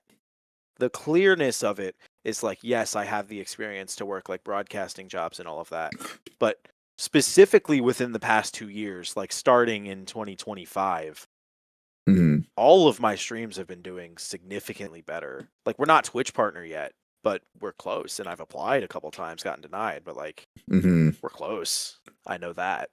So it's more like there's different branching paths I could take that stem from the same route. But all of them, like, because all of them deal with the same sort of idea. But this is the reason why I'm not necessarily studying broadcasting in college right now, other than the fact that they don't offer it. It's more like how do I use broadcasting to understand like film and TV and media, and then how do I use what I'm learning in school with film, TV, and media to improve my broadcasting? So they're kind of like shaking hands at that point. And at that point, it's like, yeah, I could totally see myself working KML full time out of college, but I also very much can acknowledge that that's most likely not going to happen, right? At least immediately. But so any sort of idea of like, yeah, I have my resume, I have my portfolio, it's all got this like kick-ass stuff, and other things are like, yeah, we're getting decent viewership just on our own, and I've worked with corporate sponsors already for other events like Cavalier Clash that just happened, which we'll get to later, and like all of that. It's Like there's definitely different paths we can take, but they all branch from the same like tree trunk. It's like they're all like different parts of the same tree. And so that's why I'm like, I don't necessarily think the path is set, but the path is clear. Yeah, Which, like certainly. that distinction is like how I view it, because I'm open to doing so many different things. I of course happen to love platform fighters, Smash Ult. I actively have competed in brackets for 5 different platform fighters. So like I get it. But so I get it. But also like I'm open to doing so many different things. It just so happens that I was able to really push my brand in the direction of platform fighters in the FGC. And that's where like there's a lot of like grassroots events that you see and are like, wow, like this is cool. What would this look like if there was some real production value behind it? And that's where we come in. Oh yeah. Bring that production value to your event, basically. And Yeah. it helps that the channels are big enough to make money. I'd say like between our main Twitch and YouTube, we have a combined 10,000 followers. So it's not like we're like super duper small right now, but like there's still definitely like bigger places to go. Yeah. Which is great, because it's like the more opportunities we get, the more these channels get to grow to eventually be able to live to like I could live off of this at some point in the next 5 years, probably. Yeah, certainly. I think the other thing that like, because like there's like certain like invisible milestones on the way to like, if this is the path you choose, there's so many invisible milestones that are like able to be hit very easily, considering again the level of experience and the quality of the experience that you've already were able to get in what in most people see as a very short period of time. But like proportionally, this is a third of your life already now. Like it is a huge, considering huge chunk of it. 7 years is you're stop. You shouldn't have said that, because now you're making me feel like oh my god, it really has been a third of my life, because I am 20. I am 21. A third of 21 is about 7. Oh my god. Oh my. Okay. Yeah. So, threw me for a loop with that one. But yeah. What power it is to what power I have to make someone 10 years younger than me feel old. Dude. Yeah. But yeah, it feels so much longer than it actually, because like I think about where I was 5 years, not even all the way through. Like 5 years ago was my sophomore year of high school, where I was sitting at my desk doing online classes that were like all bullshit. Let's be, and like and then there's like at that formative time in your lives when you're like 15, 16, there's always so many people that are asking you, where do you see yourself in 5 years? And like, I don't know. Did I think I was still going to be doing productions more professionally in 5 years from then? No, I honestly didn't. Like, to be real, I knew I would still like, I'd try to be active in the community at some point, but like, because that's just a hobby of mine. This is where all my friends hang out. This is where I do all my stuff. But did I think I was gonna be even remotely close to operating in a professional like identity? No. But glad to say that, like I said, the path was clear but not very set. Shows that. Oh man, the existential crisis. I see all my friends in the chat right now. Like, yeah, this guy's like 37. Yeah, there you go. I'm glad I was able to commit an existential crisis on stream. Thank God. Oh yeah. Yeah. Don't get me started to 10 years ago when people were like, where are you even going to see you 10 years from now? And I'm like, dude, I'm 12. I'm still I don't child. know. I'm like 12, man. 10 years is like a million years at 12. Dude, literally. Like I wasn't I don't think there's like a single person that I'm friends with now that I knew Yeah, that sounds about like right. or was like really close with. It's crazy. Yeah, it's insane. Yeah. I think the other thing too is like in the grand scheme of things as well, like if we look at Smash Brothers in general, like just the totality of Smash Brothers, um, from the golden age of competition with Melee to be part of the extended history with the mainline titles of today, we're looking at like 25 plus years of of Smash Brothers as a as a scene in totality. Whether you're Melee, mainline series, HDR, PM, adjacent plat fighters, doesn't matter. We're looking at like 25 years of history here, and Yeah. like your 7 years of that experience that and like being at like this particular portion on this tail end, you're realizing there's going to be a point where if this goes long term enough, you will be an important figure in the background a much longer than the time that you haven't been. And that's when you're going to like really be like, oh, Like now the I'm five at years this ago. point. Yeah. Like I'm at this point now. Like I I like mid like 2024 was Mm-hmm. when we like really started like pushing like larger just Maryland, Virginia. And Mm-hmm. 2025 was when we first saw the results of that. And 2026, oh, we're of course like 2025 here 2025 was like something, and I think we'll get to this a little bit later, but that was the single most important year in our channel's history Biggest was push. but and then second most important year was like this like college age that I've been living in for a while with Mm-hmm. 2024, because that was when I was really able to go to like everything in Maryland, Virginia to do whatever. I was like, I'll stream your event, and everybody here's like, yeah, that's Kyle. He'll stream your event, and it'll Mm-hmm. look good too. It'll have some value Not to to toot my own, not to toot my own horn or anything, you know, it. but yeah, like but 2024 was like the first point where it's like I have been working in the Smash community longer than I've like for the majority of the time I've been in, Yeah. and that is when it like hits me like, oh, I have to I should really embrace that now.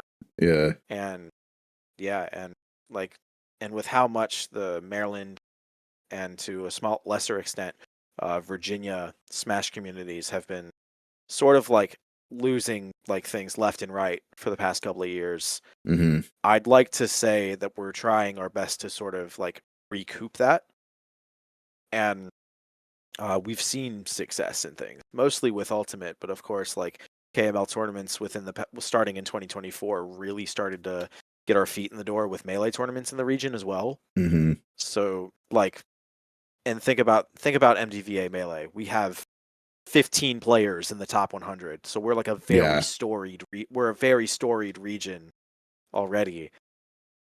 So then, how do I, as someone who's not even been alive for as long as Melee's been out, how do I help this community that's so Mm-hmm. like in rooted in what their ways are right now? And it's to just simply be there with them. Like I like Melee as a game, and it was me wanting to stream more Melee tournaments that got me into playing Melee Mm-hmm. and stuff like that. I often think about too sometimes that like depending on where your journey starts from, there's always going to be a little bit of that like that division between the mainline game and Melee. But at the end of the day, like whether we see it or not, acknowledge it or not, both games are in the same boat, no matter what. They're in this. We only exist by the sheer will and passion of the people who are involved and the people who play the game, the people who spectate the game, and people who even give the game any kind of attention and viewership and love for it, right? You know, we have that. And like, for someone like you said, how do you uphold that storied history when the game itself is older than you? You know what I mean? It's hard to think about, because the majority of those TOs that existed in that very beginning, none of them are active anymore. The majority of those players, they don't have the same level of prominence as they did before, but everything that was built before them is still here pushing forward. And to me, one thing I hope happens, especially going forward, as like you were saying, things are getting shut down in your local area and trying to like be this like vessel so that you can kind of keep the spirit of the local scenes alive and hopefully prop up others with you.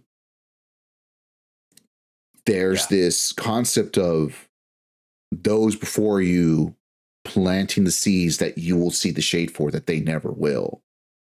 And it seems as though like you're acknowledging there's that intersection where like you're seeing the shade of their seeds that they planted, right? Yeah. Within the past, 2024 was also like the biggest year when the tides of like who was running all of the big events in MDVA changed. 2024 and 2025. So in 2024, one of the main organizers from Virginia that ran a lot of tournaments around here, File, stopped being as active in the Smash community for more personal reasons. But then later that same year, Xanadu Games in Maryland shut down, which that wasn't by any like, which that whole story is really I know. sad. Like, it's like, because as someone who like worked there and like helped bring events there and ran a weekly out of Xanadu when no one else would. So like how my event Extra Credit was at Xanadu was it was always the third wheel. It was like one of the smaller locals in MDVA because it consistently got outshined by Xanadu on Tuesdays and the grind, which I knew this was going to happen for Ultimate, right? Like I run Ultimate there because people will enter. Like it's okay. But then what was good about that was that I knew Ultimate wasn't going to be like this isn't going to be a Smash Ultimate tournament. This is going to be a platform fighter. So what we ended up doing was for like the very end of that tournament series, we ran brackets for Smash Ultimate, Smash 4, Rivals 1, and Rivals 2 every week. And they would all get like a chunk of entrants each.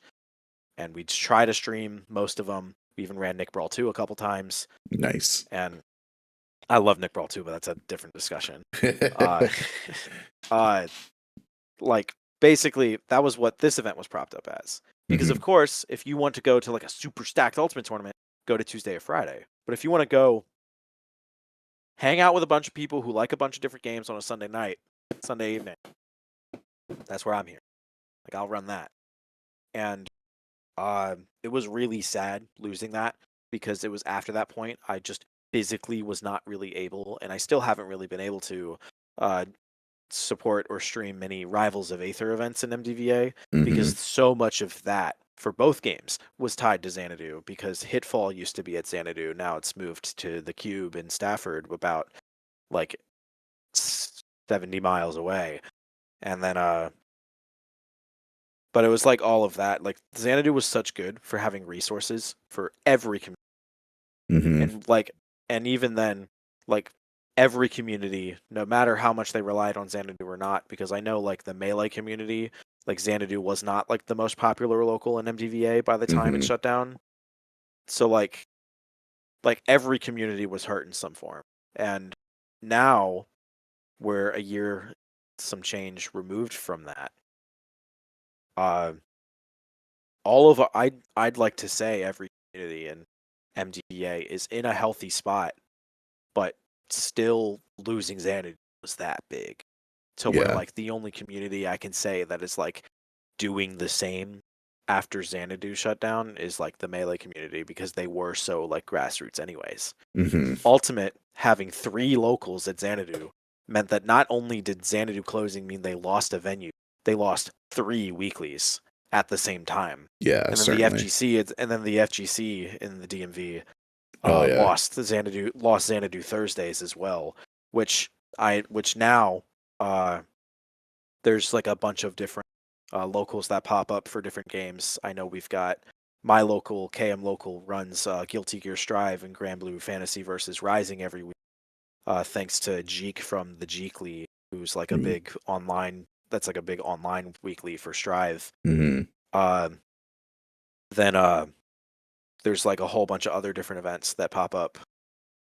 And it's like, I think MDVA is in a healthy spot. I just think we need to realize, oh, we're not going to get what we had, so we might as well make do with what we have now and then build up from nothing, basically. Mm-hmm. And this is why I think 2025 was the most important year for us, because 2025 saw the launch of KM Local. It was last February, so we're about a year, like we just celebrated a year of that with the KM Local Anniversary Edition last month. This was when Cavalier Clash 6 happened, the first one that was like a multi-day major, which Cavalier Clash 5 happened while Xanadu was still existing. And that was like 1 day regional that was like pretty decently sized. And then 6 was the first one that was a major, and to get that 3 months after Xanadu shut down showed that like MDVA is here to stay. Still hungry. And then we're still hungry. We still need it. Yeah. I keep seeing these jokes on Twitter from some of our like PR players. That's like, yeah, MDVA is part of Tri-State because we need it that as much as they do. Because like I agree. Like there's weeklies in MDVA every single day still. Yeah. Even without Xanadu. Like for Ultimate alone, in just the DMV area, which is like DC, Northern Virginia, and Maryland, even going all the way as far as Baltimore, are like, we have Stole and Frame Trap on Mondays. We have Cooped Up on Tuesdays, which is what my channel stream, alongside Share Stock, which is in Maryland. And then Wednesday is Wonderfly in like basically Baltimore. And then Thursdays is KM Local. And then Fridays is all of the college weeklies at like UMD with UMD Smashfest, UBC Retriever Rumble, Bring More Setups at GMU. Like we still have weeklies every single day. So like, yeah, people are like, oh, we lost Xanadu, MTV has nothing anymore. And then just like, bro, open your eyes. As the like, brand recognition's gone. Yes. Dude, just the brand recognition of Xanadu is gone. Like the brand recognition of Xanadu is gone, yes. But like our region is honestly in a much more diverse place because Xanadu is no longer here. And while I wish Xanadu never shut down to begin with, I am thankful for the opportunity that was provided for all of these this new wave of organizers, people who want to contribute things to our community, of like wanting to do things. Yeah. And this year, 2026, is when like we're really going to see that, because I have some projects we're working on right now that I'm not necessarily allowed to disclose at this time that are really going to be pretty big for the MDVA community. That's for sure. Certainly. I mean, like, the funniest thing too is like to kind of like piggyback off like the loss of Xanadu is like an important loss that everyone needs to like always acknowledge. But the aftermath of like the amount of like scene support, it didn't go with it, right? Yeah. The funny and thing here's was another thing I want to point out. In 2024, this was also a really big time for the community and also me personally, because this is when District D in Washington D.C. started really supporting tournaments. I was hired at District D as like a independent like stream producer in February of 2024, and for all of 2024 and all of 2025 and some of 2023, they ran a monthly in Washington, downtown Washington D.C. Was called it The Hill. Yeah, I was gonna say the Hill, Yeah, right? it was the Hill, and it had a $1,000 prize pool every single month. Yeah. And this was able to happen because this was like what 2025 people are able to notice it more, because because of Xanadu being gone. But the Hill was like we still had that like influence of people at these like big companies want to support our game because the Hill is at District D, and District D is owned by Monumental Sports Entertainment, which, for those who don't know, are the same people that own the Washington Capitals and the Washington Wizards. There is money coming in to support Whatever. there is whatever we're doing over here, you know? And Yeah. District D is also just like I've been there like so many different times. It's just a very good restaurant and bar as well. So like you're sitting there at the bar watching like the Nats game on the TV from like that's happening. And then next to it's like the Smash tournament happening in the event space in the other room. Like and they're all on like the same matrix of TVs. It's wild. That's funny. Yeah. Oh, but Yeah, the and but unfortunately, District D, they've not been doing tournaments in 2026 Mhm. because the venue space that they're in is being set for remodeling because all of Capital One Arena in DC is being like remodeled throughout the past couple of years, and it just happens to be District D's turn. So we don't Sick. necessarily know, like, so right now we don't have that, but because of how much District D was able to support us and our region was able to support us in 2025, it's not like hitting nearly as hard that they're gone as Mhm. Xanadu did back then, because when Xanadu died, we started from nothing and were pretty much forced to do everything. And I Yeah. love the work that District D did for the MDVA Smash community. And I'm sure whenever they do come back, of like whenever that may be, we're gonna welcome them right back with open arms. It's gonna be great. The thing I was gonna say that And like the funny part yeah, about like that is out here we have SoCalSmash.net okay, where you get to see all of the different I think it might have rebranded, but you can see all of the Smash Ultimate, Melee, and I want to say you're able to see PM any local at any given time on any day by yeah, just going to SoCalSmash.net. yeah, FGC recently released that app or that site yeah. where The Find find My your FGC app. yeah, yeah. Okay, so And I know what you're the talking big about. majority of like those locals are all different Smash locals. Dude, yeah. So I saw like quote tweets on that were like, dude, I'm in Maryland trying to look FGC tournaments and it's all Smash Bros. And then there's people that are like actual like Strive players, like Strive and Granblue players, and like the comments of it being like, Yeah. KML hosts Strive. Like, so like, don't judge a book by its cover. We got FGC too, and we have like I love KM Local so much because I run like the Smash side of it, and then Yeah. Jeek from the Jeekly runs all of the FGC side of it. So Yeah. we have two high quality dedicated streams, one for Smash, one for FGC that we run every single.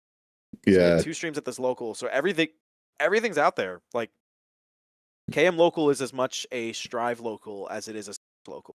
It just Yeah. so happens that Smash is like what our org focuses on the most. Just like the folks at POW, they have a monthly for Tekken. Yeah. And we've had like it's crazy because like um was it Dr. Jake Man, I believe the guy's name is, who's like a king player, like I believe put Arslan Ash in losers at Tekken World Tour last year. And I was like, Okay. oh, that guy's like literally in my backyard. That's yeah, exactly. And the But other yeah, thing, like this is where I go back to like being like, oh, all of the communities we're all still doing so much, and it's like really got to appreciate what we got right now because yeah, like there's no new game on the horizon, and I just know that whenever a new game comes out for mainline Smash, that's going to be massive. in Always going to be a PA. big uptick, right? Literally, I like need I'm worried about my weekly, like whenever a new Smash game comes out, because I'm genuinely worried about having to like cap it 64. Like, and we get like 30. We get like 30 entrants every week, and like Yeah. 25 of that is ultimate Yeah. out of a cap of 64. Yeah. Like, okay, like sure. All I'm gonna say is if the time comes to start buying a bunch of Switch 2s and you already need to do it, then It's gonna cost so much money. I know. And you buy God. all the Switch 2s, you might be able to like save yourself some money in the reality, because Switch 2 natively supports GP 2040, which means this right here will work on the Switch. You won't need a Brook converter or a Wingman to play a fighting game. Guilty Gear Strive actually works and plays way better and seems to be more optimized in the PS5. Street Fighter 6 actually works very well on the Switch 2. The rumor is Tekken is going to be coming to Switch 2 as well, and I actually haven't heard that. So there was a rumor that Tekken was going to be coming to Switch 2, and it will still be playable at 4K 60, just like everything else, plus Smash Brothers. So you might replace all your PS5s with Switch 2s. And the bright side is nobody's USB cables will melt inside of the PS5. yeah, I own 2 PS5s for our right now. It's like, yeah, those are fun. But yeah, it's all good stuff happening. So you're at this point now where like we're kind of catching up to the present day a little bit. Yeah. The ashes that you've arrived or arose from in the loss of Xanadu are bearing major fruit. You gave us the cliff notes that 2024 and 2025 were massive years for KML.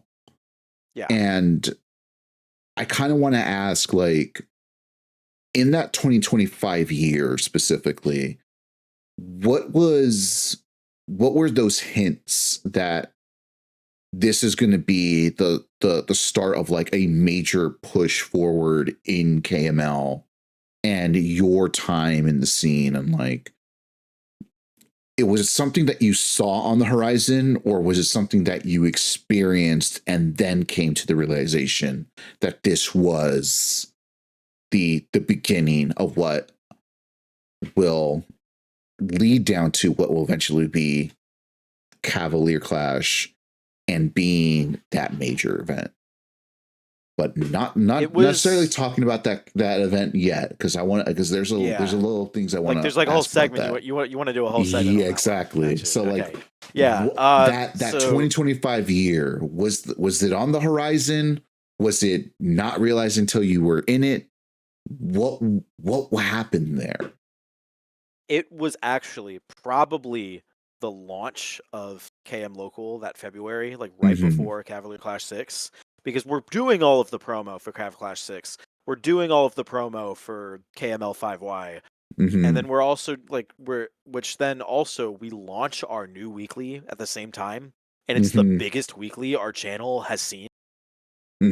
Like the first KM Local originally had a cap of 40. I wasn't sure because like the venue's smaller, like wasn't sure how it was gonna go. That capped in like a day. That's awesome. So then I capped it and then we went it to 64, and we ended up getting around like 55 signups. Yeah, that's still pretty and damn then, up there for a first edition tournament. So our venue, Token Edgewater, man, they saw that and were like, "This is awesome. Let's keep doing it."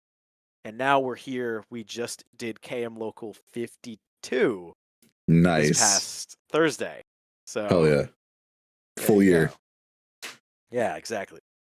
And the venue's been very nice about it. But it was that weekly specifically Mm-hmm. just gave me so much hope for like what we're doing. And it's just like we're just a bunch of guys doing whatever we want, and like we'll help you run your stream.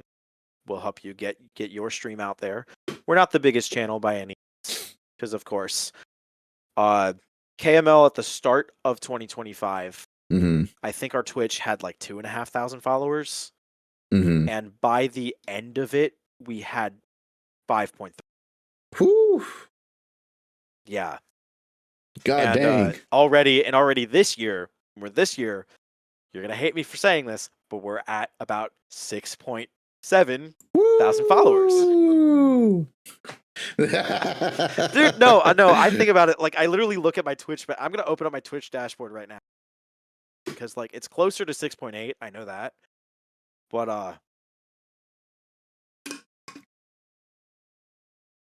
6782.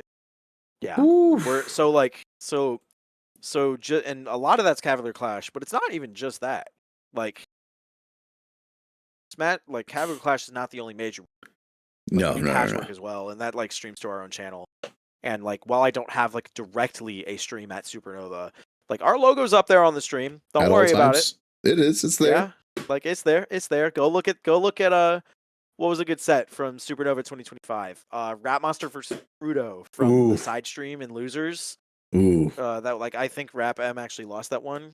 Actually no, Rap M beat Crudo, lost to Spark. They're both, that's right. Yeah.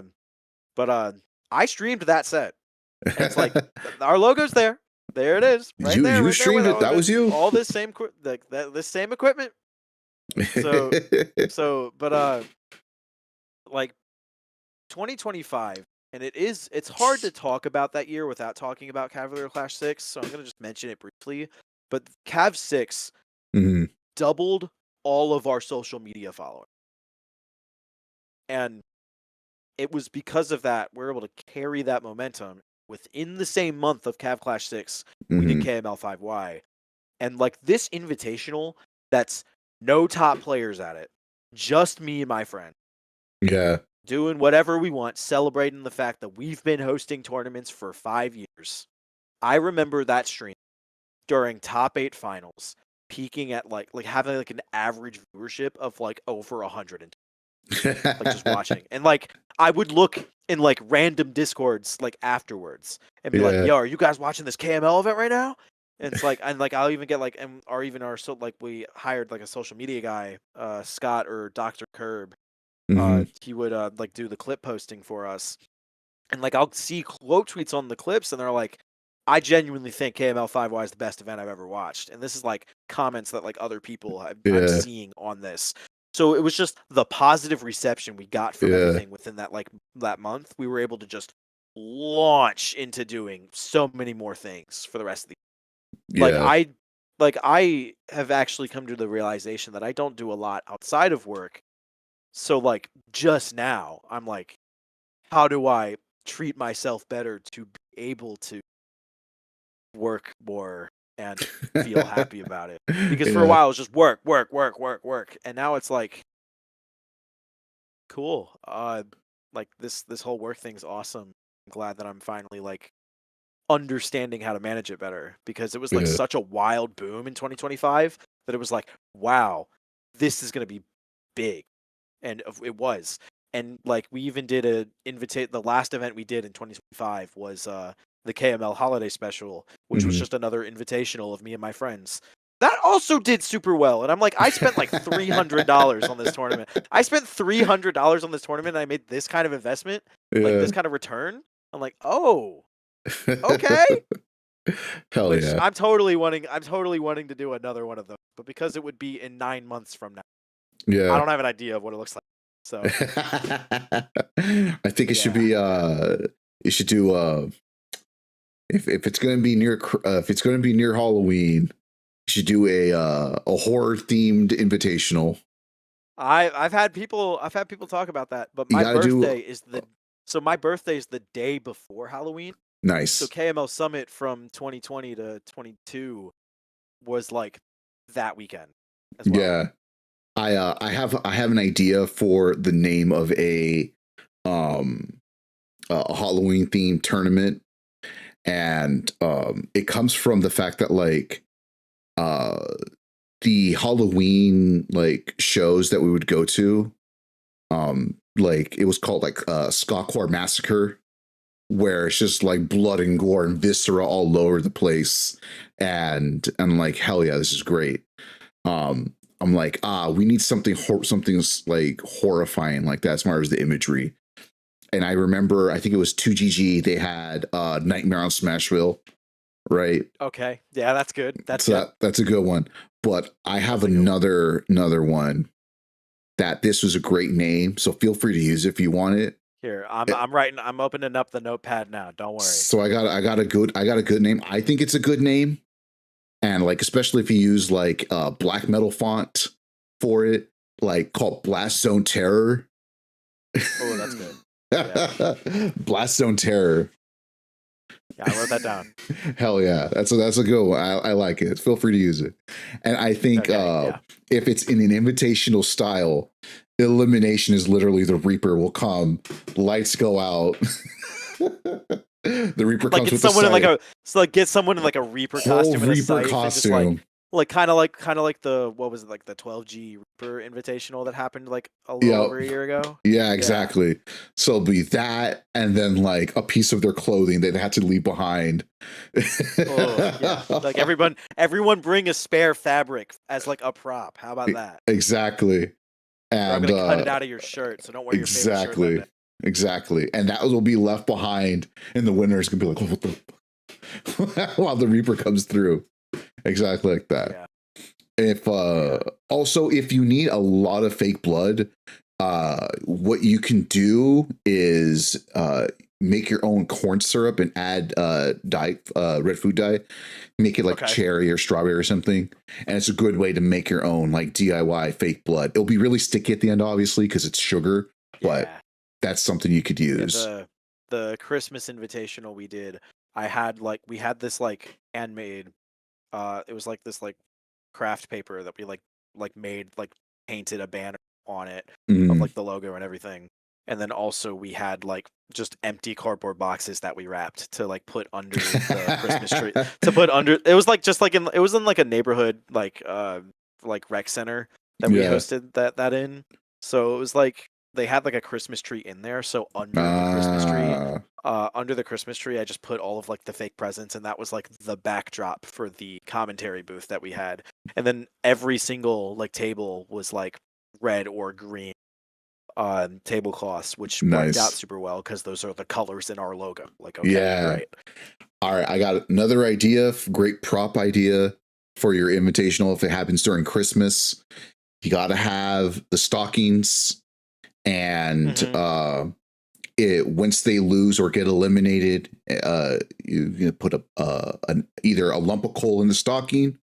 Okay, a lump of coal in the stocking, or to be a tad more cleanly, find someone that has a 3D printer, and like instead of having something like this that says like first, it's gonna be an L that you put in the stocking, and once they collect 2 L's, you gotta take the stocking off of the mantle. That's really good, actually. Like, oh my god, yeah. I'll write that down too. Don't worry. I'll send you the clip later. Yeah, of course. So you understand the mechanic of it. So go ahead. That'd be pretty funny. That'd be pretty funny. I have to like 3D print like 48 of them. That's I mean, it doesn't have to be. It doesn't have to be too crazy. I've made some. I have. Yeah. Do you have a 3D printer? I don't. Oh, dude, perfect. I can go to a college campus though. I can figure it out. I was gonna say, otherwise, if you want to buy yourself your own 3D printer, get something small. If you want something that just basically be like an appliance, get a Bamboo Labs, and they can count and they can print multiple colors and everything. But if you're just gonna need like a bunch of black L's, they'll be easy. And boom, printed them up. Bamboo Labs is basically like a microwave as far as like set it and forget it. It'll do all the things for you. And boom. Granted, it's like $250, worth it. So you can have dumb silliness, like some of these pegs that I have right here for like my controllers, this stand that I have for this. I all 3D printed. Like I printed it all myself. Nice. So it's amazing what you will find that you need to print when you have a 3D print. My if you notice, this is purple. The little pop filter on your my pop filter. I 3D printed that. So that's awesome. Let's see, what else did I 3D print? So this actually fits a wireless mic on there, but this I printed because it can actually clip to it so that it can maintain the shape. Is that like some drug-free plays stickers on like the base of the microphone? Dude, I have KML stickers as well. If we ever come in contact in person, we're trading. All right? Hell yeah, 100%. I'll stick one on the I'll stick one on the side of the desktop, like right there. Hell yeah. You know, I think I might have some somewhere. I could you can send me your address. I can mail some to you. Or if you ever are doing something down in SoCal, let me know. I don't know how that happened, but I'm open to it. We could talk to the guys at Dreamcatcher Gaming. They do Ichigo Con every year, and let's see if somehow we could get y'all in here. Or Diego. We'll see if we can figure that out. We get Diego the Flow. He knows some people. I've messaged Diego a couple.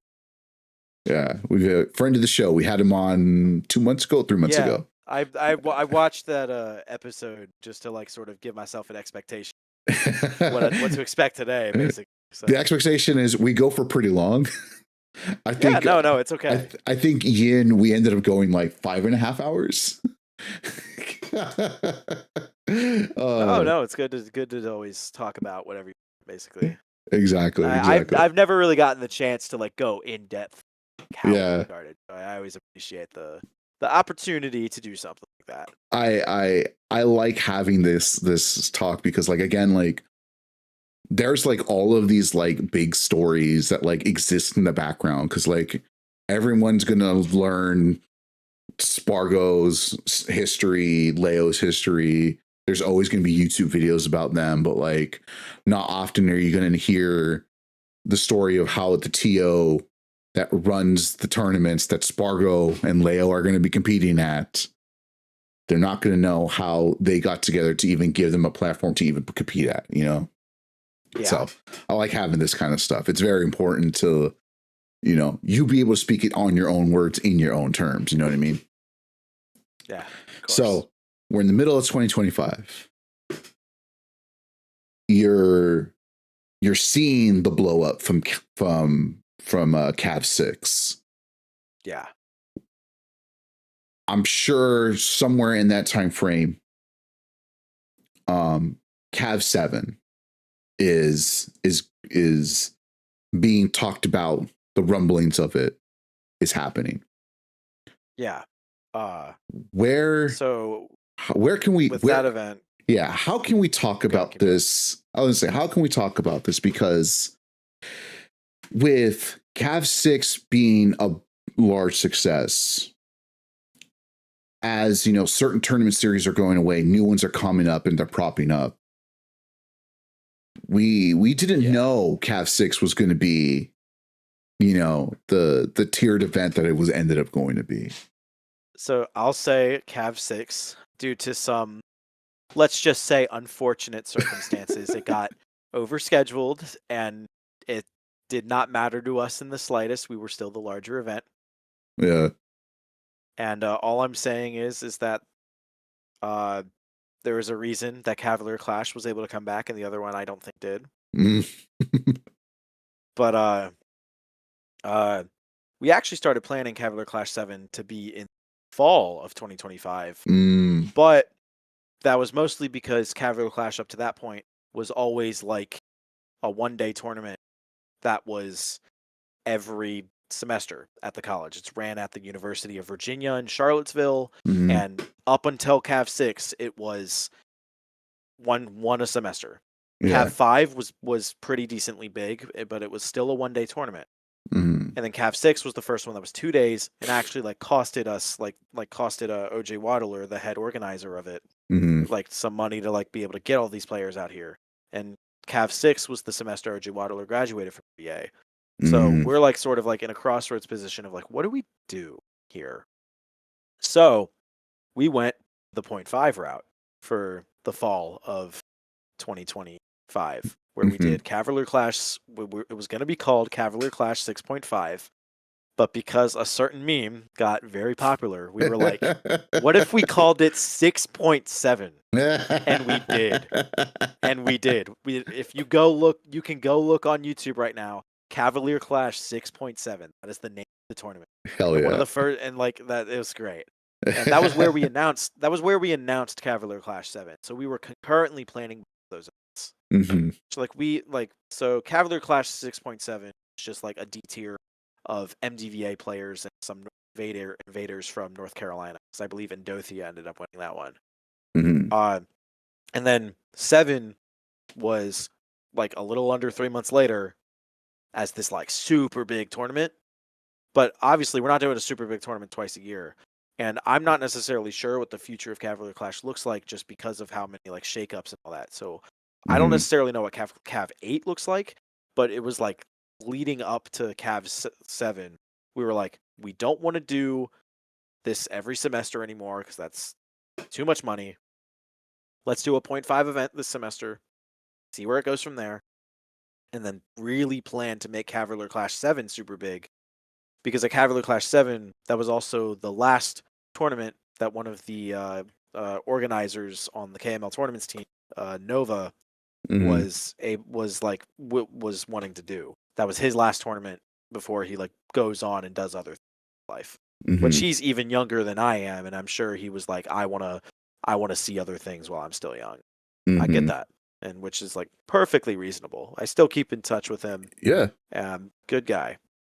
So it was big for that aspect as well. So because of some leadership shakeups, I'm not necessarily sure what beyond what we have here is, but it made us realize, yeah, this is going to be a big event, and we're going to make it a big event.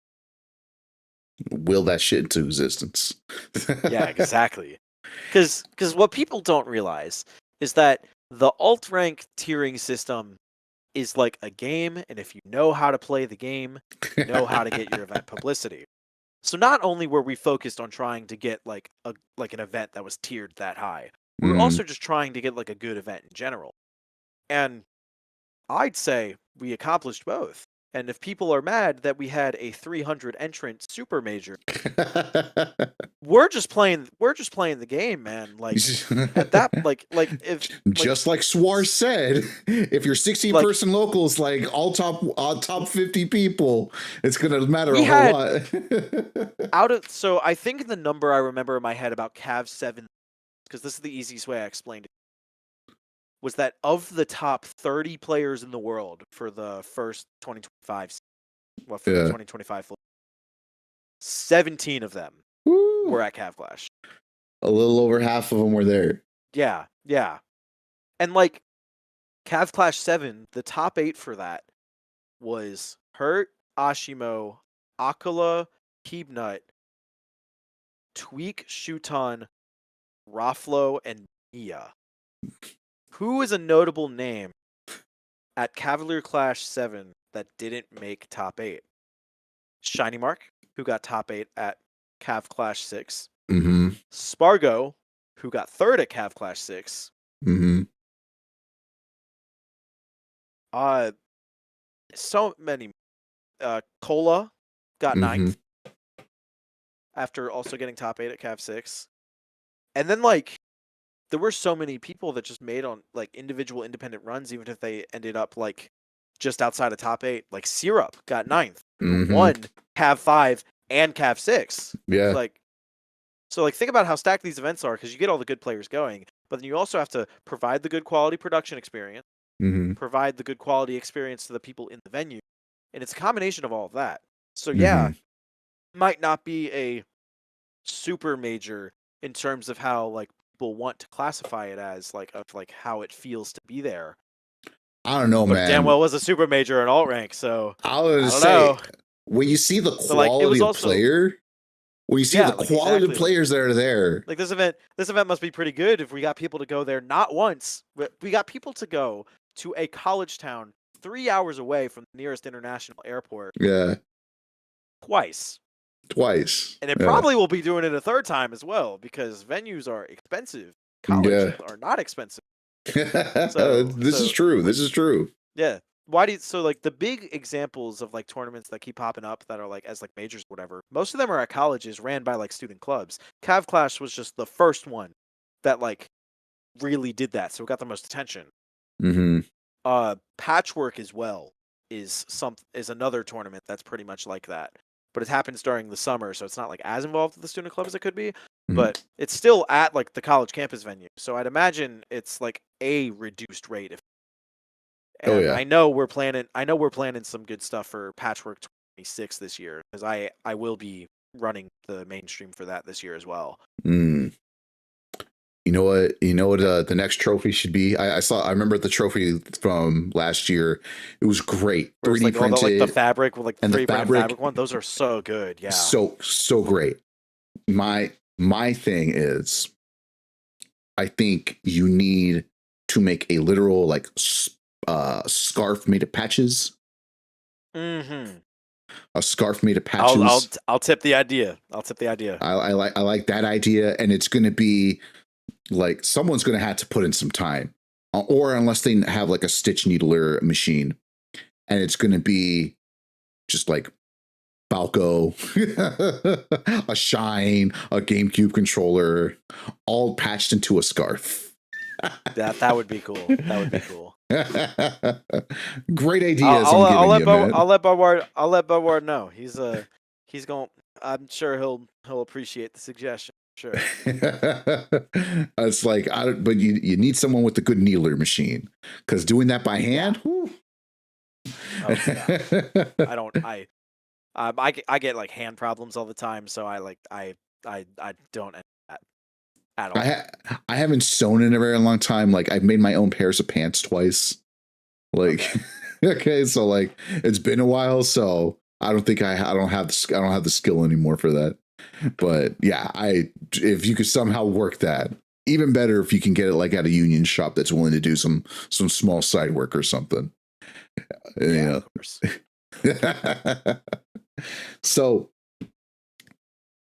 we have Cav, and like you said, kind of gamed the system, so to speak. But like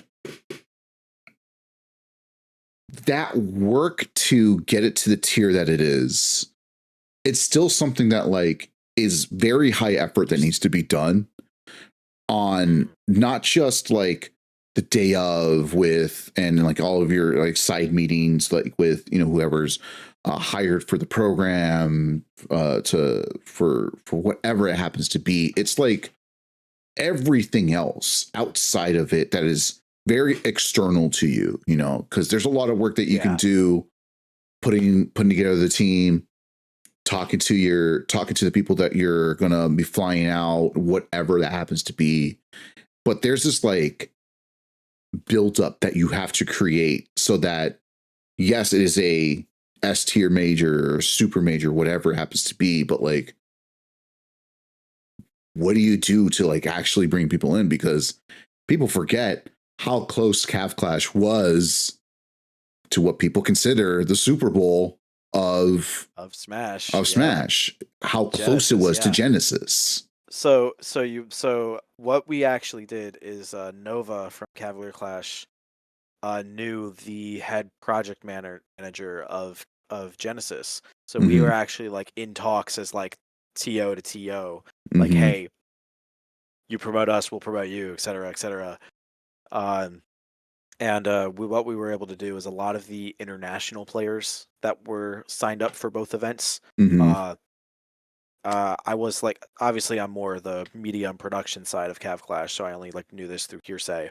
But we flew them from wherever they were coming from to Virginia, and then instead of flying them home, we kept them in Virginia for a couple extra days to fly them to San Jose from Virginia, and they would just have to figure out how to get home from San Jose, which that's one flight and if they're in West Coast to Japan is a lot closer than East Coast to Japan. So Yeah. it's saves money for everyone. And Yeah. and these top players get to go to 2 different tournaments. Yeah. And it's awesome for them. That's the thing that I feel like the thing that like people like often overlook sometimes, of like, to get these people here is so difficult. Like, it's obviously Yeah. going to be a lot easier to get Europeans to come to like the East Coast, because our ocean away is a lot closer than, you know, them Yeah. trying to fly all the way to Genesis, Yeah. logistically speaking, right? Because Yeah. not only do you have to cross an ocean, now you have to cross an entire country that's bigger than most of their countries combined. You know what I mean? Yeah. Yeah. Yeah, it's something. And what was great about Cavalier Clash 7 Genesis being that week was all of these players are in Virginia for Mm. like 3 extra days after Cav Clash is over. So this is where another tournament we did that same week, Dr. Insano's Bonfire 3 Mhm. happened. It was the Tuesday after Cav Clash. Yeah. And it was because the Dr. Insano himself was the one who housed all of the Japanese players in Northern Virginia. Like, they were all sleeping in his basement. So what we did was we hosted an invitational in his basement because they were all there, and then we invited like the MDBA PR to show up. Yeah. And it was great. It was so fun because it was, and people were so mad online that it was a ranked tournament. And I'm like, dude, again, gaming the system, but even more so. Even more so this time, because it was just an invitational in a basement. And I Yeah. don't know if you've got like house tournaments, right? But production levels, like a Yeah. production of that level in a house tournament, really difficult, but also not as difficult as you would think. Yeah. It's like, because like there's a lot less variables that happen in like a real venue because it's all like meant to do that. But then if you're just doing it in a basement, it's like, oh, how do I fit everything in? True. So yeah, I had 1 day of rest after Cav 7, and that was that was the drive home. And then Yeah. at like 5 p.m., I'm finally home from that tournament. For a And I'm few like, wow. hours. Wow, I have to wake up at 8 o'clock tomorrow morning after I just got home at 5 p.m. today. I'm gonna sleep 12 hours. That's what I did. Yeah, that was great. And then also that same week, 2 days after Bonfire, was the anniversary edition of KM Local. And because I was so tired after Bonfire, I left some equipment at Dr. Insano's house in Virginia, KM Local. So while Ariel from our team is setting up KM Local's like stream and all of that for the anniversary edition, I drove my ass from at 3 p.m. on a Thursday all the way to Northern Virginia, grabbed my shit, and all the way back. And I was still there before most of the people were there for the actual cinema. Oh, yeah. That was a 3-hour round trip around the Beltway. That was fun. And then finally after KM Local Anniversary Edition, which there was like, I threw a $200 pop bonus in it, and it was like 30 something. Of course, Oolong, who's won the most KM Locals ever, won that day. Let's go, Chris. And after that tournament, I did not leave my house until I had to go back to school on Monday. Because keep in mind, that the Monday and Wednesday is when I have an in-person class at like 11 a.m. So it's for most normal weeks, that's so doable. It's one in-person class. I'm taking like 6 credits right now. But that week was like, dude, on Monday, I'm not even home. I'm not in the state of Maryland. Sorry. And on Wednesday, I'm like, wow, I'm actually so tired. I got home at 3 in the morning. Because I'm like, I was so set on wanting to go to class that Wednesday. And then I woke up at 9 o'clock on that Wednesday morning, just like, F this, I'm not going to class. And Forget this noise. my mom is like downstairs, like she gets it. I work, and then it was like for the rest of March, no, for the rest of February, I was just kind of chilling for the most part. And that was when I was like, wow, I need to do things other than stream Smash tournament, because I've been doing nothing but that for like all of 2025. And while I Yeah, liked what I was doing, there's a I crazy gotta take some toll. time. I gotta take some time for myself, you know? Yeah. That's a And crazy like toll that people don't think about. yeah, like there's so many people that like they put so much effort into this that don't go appreciated because it's seen as like easy or whatever. But like the physical and mental strain that a lot of these things will do, even if you do enjoy doing it, it's a lot if it happens after a while. Cav 7, while it was an amazing event, I was like fully prepared for it. It was a good broadcast and everything. Nothing really major went wrong. I come home from it and I'm like, damn, what else am I going to do now? And I'm like, take some time to myself, you know? Like True. put myself out there in other places a little bit more. It's definitely been better for since then, which is good because it means that I'm more reinvigorated to work on other projects because I just genuinely feel better about everything I'm working on. Which Hmm. is why this next project that I'm planning, that's another like like multi-day invitational. It's going to be in like the middle of summer. It's a pretty decently sized project, but it was something that I've wanted to do for so long Hmm. that I'm like, sure, let's do it. And it's going to be like, and also this summer I'm working on Patchwork again. It's like another open bracket major for 3 different games. And it's like, Hmm. okay, yeah, let's like now that I've got like a better mindset going into it, it's great. And They. another thing that's, if I'm gonna like backtrack a little bit, just while I'm on this like whole mindset talk, Hmm. one of the first majors that I was ever like fully in charge of production was Patchwork 2024, which Hmm. the event was fine. Everything was fine. This was also the Patchwork that the fire alarm went off in the venue. I was losing my shit. I was losing my shit, freaking out. I was losing my shit, angry as hell the entire weekend. And it I was like to a point forgot where like, about that. I dude, forgot yeah, about I that. was, but it also, that happens on top of the fact that I was so stressed out the entire weekend. I was almost like, and like it even got to a point where like some of my like team members were like, "Yo, Kyle, are you good? Like you were not yourself this week." And I was like, "Yeah, I really wasn't." And then I like started looking back at that and it was like, um, anger and stress was something that I like always like struggled with for a very long time up until that point. And then Patrick 2024 was the thing that made me realize like, oh, I gotta be better about this. Hmm. So since then, it's been like, okay, we're doing much better than we ever were before. And it's like think about it like, yeah, these are all big productions and everything. But when I'm like 19 years old leading production for a major, that's scary when I do it for the first time. But Yeah. then after that first time, I'm like, okay, I did it once. I can do it again.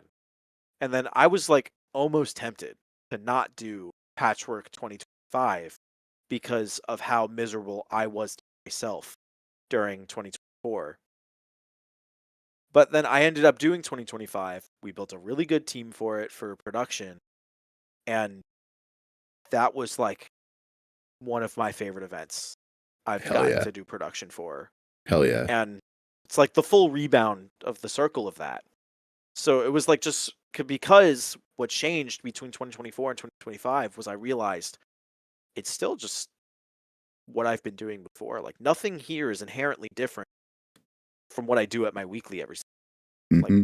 there's so being better about it to myself and in the past year and a half been more about just let's make sure that I'm okay to do this first so that I know that we're able to put out a good product and to be able to recover from it properly.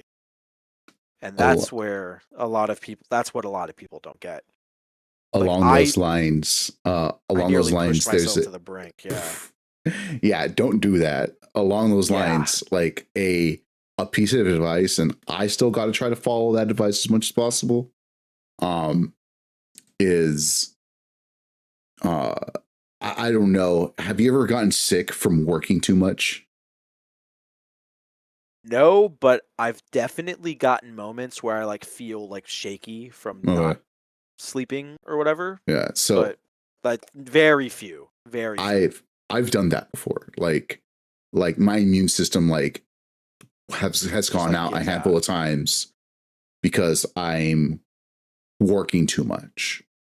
Yeah. And I learned of a saying that someone had said that happens as a direct result of like putting yourself through the undue stress and then not subsequently resting. Yeah. And the phrase is you have to learn how to rest when it's convenient, because otherwise your body will force that for you when it's not. And like, yeah, that is a important like, lesson. I've always taken a full rest day at some point. This is why I take as little college classes as I can right now. Like, I'm working a lot more than I did when like even Cavalier Clash 6 was happening. Just in general, by like being hired for more different things because of like all the work that we're doing. And that's great. Doing all of that is great. And even running like my own events, like the invitationals we do in KM Local, those also are like a lot. But being able to also give myself a proper amount of time to be at home, rest a little bit, that's always good. Deal with Very normal good. people. Deal with normal people. Like, I come home, we have the family dinner every night at 5:30. Just like sit there and be with everyone. Like, it's great. Yeah. It's like you don't want to hear people like complaining about, you know, Min or Minecraft like, Steve when you're in your everyday literally, life anymore. I don't go on Twitter that often for like my personal use. Like, I'll go on to like either scroll or like go do something on the other account. But I don't post much on my personal account because I just don't need to. Yeah. Like, I'll answer messages, don't worry, but like I don't need the noise if I'm not actively where the noise is. Yeah. So like who cares? It's Smash Bros, man. It's Smash Bros, man. I'll play all my characters the way I want to. Just like leave me alone. It's like I'll go to my 8-person tournament. I'll run my 20-person tournament. It's okay. It's like, I know I have to pay property taxes. I don't need none of this. Yeah. Yeah, basically. Basically, bro. Basically like that, yeah. You know what I mean? Like, y'all over here just like farming locals or whatever and can still complain about whatever. Listen, I have to pay taxes. I have property taxes. I need to make sure my W-2 is correct. You can, you know what I mean? I do. Yeah, or 1099 in your instance, right? Yeah, something like that. and it comes with running that many events to where it's like after a certain point you appreciate smaller events after doing bigger ones, because like one of my my favorite event the week of Cav Clash 7, aside from the event itself, was the KM local that was 2 days before it, where we had it was like 50 something people there. We had Akala, Ashimo, and M Popo visit us in Maryland before Cav Clash, which was really funny because Oolong still somehow managed to make grand finals. That's something. Fun fact about that guy: he's been to 17 KM locals and has made grands at every single one, just regardless of who is there. That's insane. Because this guy just decided, you know what I'm gonna do at this KM local? Beat Ashimo. And then Ashimo went and got to grand finals. So just saying, Oolong, got to step up your game at these bigger tournaments. I understand. I understand 65th at an S tier is pretty good, but you, the guy you beat, he's in grand finals. I'm playing. It's Oolong okay. mentioned I'm again. playing. Very much true. I'm playing. But I'm playing. But it's like, yeah, he's like that was fun. That was like I love the weekly so much Yeah. because it's genuinely my favorite event I've ever worked on.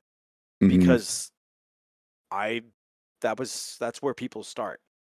And thinking about this past where there was the 14-year-old kid who didn't have a controller whose dad brought him here because he saw the advertisements in the store. Yeah. Was like, wow, this is where people start. This was me not even a decade ago. Less than. Yeah. Less than, yeah. And to see all that, to see the people that now that I'm like the prime age of like the Smash Bros player, basically, like I'm like early 20s is like where I'm seeing like most Ultimate players are right now in their lives, and seeing that now that I'm in this place, seeing where I was 7 years ago when I went to my first tournament for the first time, and now I'm seeing that again with someone else that's going to these tournaments as young as I was. Because even when I was going to tournaments back then, I was still like super young compared to everyone else who was going. And now it's like I caught up and seeing what these like this new group of kids that come into tournaments, like they're not like performing well or anything yet. Keyword is yet. Yeah.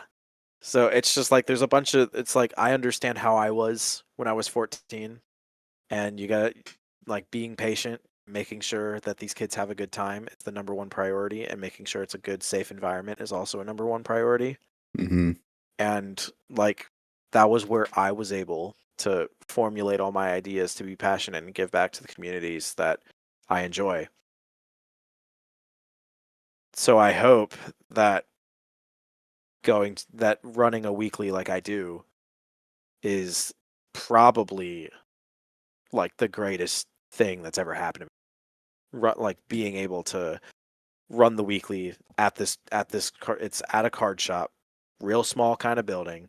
Hell yeah. Isn't too big, isn't too small. It's my favorite thing I get to do, and I'm so glad I get to do it every single week. It's something, that's for sure. Hell yeah, man. I Yeah, think last semester I had a class on Thursdays as well. Ooh. So that was a little tricky. Brutal. So last semester I had an animation class for my degree that was from 11 a.m. to 2:30. And then for the weekly bracket starts at 7:30. That sounds okay. No, but you see it's how not. much setup we do? You see how much setup we do? God damn. I would. Real quick, I do want to ask, and this is gonna like make this seem even more frustrating when it comes to like thinking that's enough time.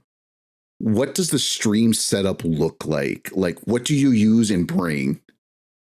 I actually just posted a picture of the person the other day. I'll forward it to you real quick if you want to show it on the stream. All right. But this is what the finished version. This is what like the finished stream rig looks like, and right there in Discord DMs. And that's like just the production area. Yeah. I'm using the same mixer to route this headset because this is normally one of our commentary headsets that I'm wearing. Yeah. Because I normally have this like real not great HyperX headset that I use for like audio monitoring. This is just like a little USB thing, right? Yeah. Yeah. I do all that. Let's see if we can setting add up something. the computer. And so I'll try to walk through this. I'm gonna pull up the stream so I know what we're all looking at. So let me find it real quick. Oh God, where did I find this? Where did I save this to? I'm trying to remember where I saved this to. Would that just be downloads? No, because I route it somewhere else because I do a lot, and god damn it, the one time I didn't actually name it. You know what? I'm gonna rename this. I'm gonna go back here. Gonna hit save image. I'm gonna call it setup. There you go. Now it'll be easier to find when adding it into OBS. Yeah, there you go. I'm guilty of not naming my files as well. Look at that, chat. Forget about it, dude. Look at that, chat. That's our production rig. The main computer, which is the thing in the center, the portable monitors, one's propped up right below it. The one that's like sort of attached to the side of the computer is like magnetically resting on it. And then all of the different devices out there, like there's my laptop to the left, which that'll have like the Twitch stream and YouTube streams on it, and the StartGG bracket on it for my personal use. And then on the portable monitor and then on the portable monitor that's lower, it's that's where I have like the main OBS feed that's like right now, like where it's like the previews hidden. And then I put like our spreadsheet stream controller up there, and that's where I like change all the scores, change all the names, the overlays, and all that. Then over to the right, you see all the stream decks, which those are all like the keypads, switch scenes, and all that. And I want to get another one that's like to replace one of the ones that's there. You know what you need to get? They made like a new Stream Deck Plus. Yeah, that's Stream Deck Plus XL. Stream Deck Plus. Yeah, I want to get one of those because I want to get rid of one of my Stream Deck XLs that I have right there right now to get the XL Plus, because it would just replace it basically. Yeah. And then the normal Plus that I've got right there for some audio controlling, like I have music that'll play on stream that I like turn on and off on like intermission screens and all that. And then the audio mixer, my little baby Yamaha MG 10XU. I want the MG 16XU because that'll be my like next step of the evolution line basically. Yeah, and then this is all connected to like over behind the computer is the commentary booth, and I know it looks a little messy, but that's where these headsets are.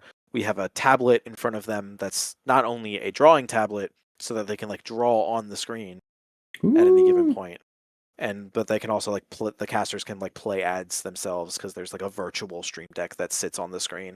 You got a virtual stream deck on there. Nice. Yeah. Nice. And then the program feeds on that like old TV in front of them, and that's connected to the TV in the venue. Whew. That is a setup. So when people say, "Oh, you should have plenty of time," yeah, you should have plenty of time. So yeah. So what I did last semester. So what I did last semester was I packed up all of my stuff at like 9:30 in the morning, or like the night before anything that was like upstairs in my room, because this is the same computer that I'm on. That's like the one that's like in the picture there. Or it's like if I like pack up the computer the Wednesday night before, so that's like all like I have these like shelves in our garage that have all my stream stuff on it, and it's like right by the garage door where I would like open up the door to like load everything into my trunk, right? So what I would do is I would pack up everything on Wednesday night, made sure it was in cases, and then to get to my class, it takes about 30 minutes. So at 10 o'clock in the morning, I would put everything in my car and drive to campus. And I would leave my house by at the latest like 10:25, have my class at 11 that goes until 2:30. Keep in mind, I have to bring all of this with me to the class. Yep. And then at 2:30, I leave. I get in my car. I go grab lunch on the way. A bunch of like different fast food options on the way there, because like our store is like in this like shopping center area, and there's like road lunch. Of course, it'd have to be right. Yeah, yeah, of course. There was a really good pizza place around the corner. I would go there for sometimes. And then I'd made sure I was at the venue by 3:30 to start setting up, because on our StartGG, I have it labeled as doors open at 4, because the store is like open when I get there, because like the store's like normal business hours are like 1 to 9 on Thursdays. So I get in there at like 4, and then I'm at the venue from at least 4 p.m. to whenever the tournament's over. So it's like me and like it's me, some of my buddies that help me pack up, and the store staff, the guy who works at the store on Thursdays, Max. I love that guy. Hell yeah. It's usually all of us there at the end of the night, and it's like earliest we get out is like midnight. Oof. Brutal. Because I gotta pack up everything. Yes. You can't just And like then leave it there. usually, yeah, and then usually at the end of the night, there's a Wawa, 2 minutes down the road. Gotta hit it. Absolute cinema right there. You gotta hit up the after venue spot. Yeah. For some people, it's the like Wawa. Wawa. It's there's like a Denny's right around there. The Denny's. There's Denny's is a classic. IHOP by my house. IHOP's also a classic. Yeah. Correct. Shout outs to Wawa. Shout Wawa. The Wawa, that's like the Wawa in Edgewater. That's 2 minutes from the venue. Has saved me plenty of times. That's why I have a Wawa rewards card, because hell yeah, I gotta get my gas there, man. And if these gas prices keep going up around here, I gotta take any spot where I can, you know. So my car recently died, right? Ooh, yeah. My car, it was the first car I purchased. Like, I paid every payment on that car. It was a 2012 Ford Escape. All right. Okay. Got 25 miles to the gallon. I had that thing, and when we moved up to where we moved up to today, I put as many miles in the 6 years that we've owned it being up here as the previous 9 years. Oh my gosh. So by the time the car finally died, it had 250,000 miles on it. Miles on it. I say that because I've got a 2015 Jeep Cherokee that also like used to be my grandfather's and my dad's. Yeah. So like this is like a car that's been passed down a little bit. So we got like 400K miles on it right now. Cherokee or Grand Cherokee? Just Cherokee. Okay. Yeah. My sister has a Grand Cherokee though. So that's her problem, not mine. That's her problem. I've driven her Grand Cherokee, and I'm like, why am I so far above the road when I'm driving that compared to my Cherokee? Right. So we're gonna get a hybrid. We're actually probably gonna see if we can go tomorrow. Okay. Because gas out here right now is $5.55 a gallon. That was how much gas was when I first started driving. Because that was when like gas nationwide went like just spiked upward across the board. Oh, that was my first that was like the 2022 thing or whatever. Yeah, my first tank of gas like in total costed $60. And then afterwards it went down, and then now this is the highest it's been since. Ugh, freaking brutal, dude. Yeah, no, not good times. Not good times if you're a brand new driver. But yeah, dude, I could see that. I could see how crazy that is, dude. Like, no, forget that noise. Freaking, you got 4 hours, plenty of time. Shut up. You don't know. No. So it's like I do that every single week, and people are like KM Local. I'm very thankful that the Maryland Smash community and surrounding states have all been very supportive and appreciative. Like there's this past week we had redemption grands go longer than the actual tournament because it was like a game 10 redemption grands. That's crazy. You know how those go. That's crazy. So during redemption grands, are we talking John Numbers versus? No. It was Mario and Banjo because my friend Grace was playing. My friend Grace was playing the banjo, and she ended up winning. So hell yeah, shouts to Grace. So while they're playing redemption grands, everyone else who's in the venue is like helping us pack up the stream. so that we're like doing that. So it takes about an hour and a half to set up the stream, and 45 minutes to an hour to pack up. That's so funny. Because when you're packing up, it's like just unplug it, lol. Yeah, right. As if that's how that works. Yeah, it's just unplug it. When you're setting up like when you're setting up, when you're setting up, like I gotta make sure it works. It's like it's like a very intricate Lego set that I've built in my mind. Yeah. And I really need, and my friend Joseph like suggested this idea that I write like a handbook on how to set up the stream, just so that like there's like some people who can help as well. And I've Yeah. thought about doing it. I've thought about doing it, but it's so variable like right now with like just the nature of being a travel production rig Mhm. that like there's some things that'll like ever so slightly change each time, so I'm not like truly worried yet. I think you gotta build a cabinet so that Yeah. you just roll Gotta it get like into a place. yeah, exactly. Yeah, Build the PC into the cabinet. turn the stream into the cabinet. Yeah, basically. Yeah, that way you could just put your two monitors right there, your wireless mouse. You have your Yeah. 2 Stream Deck XL Plus. Yeah, exactly. So yeah, I'm already helping you build it, man. Yeah, exactly. There you go. Yeah. I'll send you my invoice later. Yeah. Of course. Then yeah, and like while the main thing we do is tournaments, like that's always so great.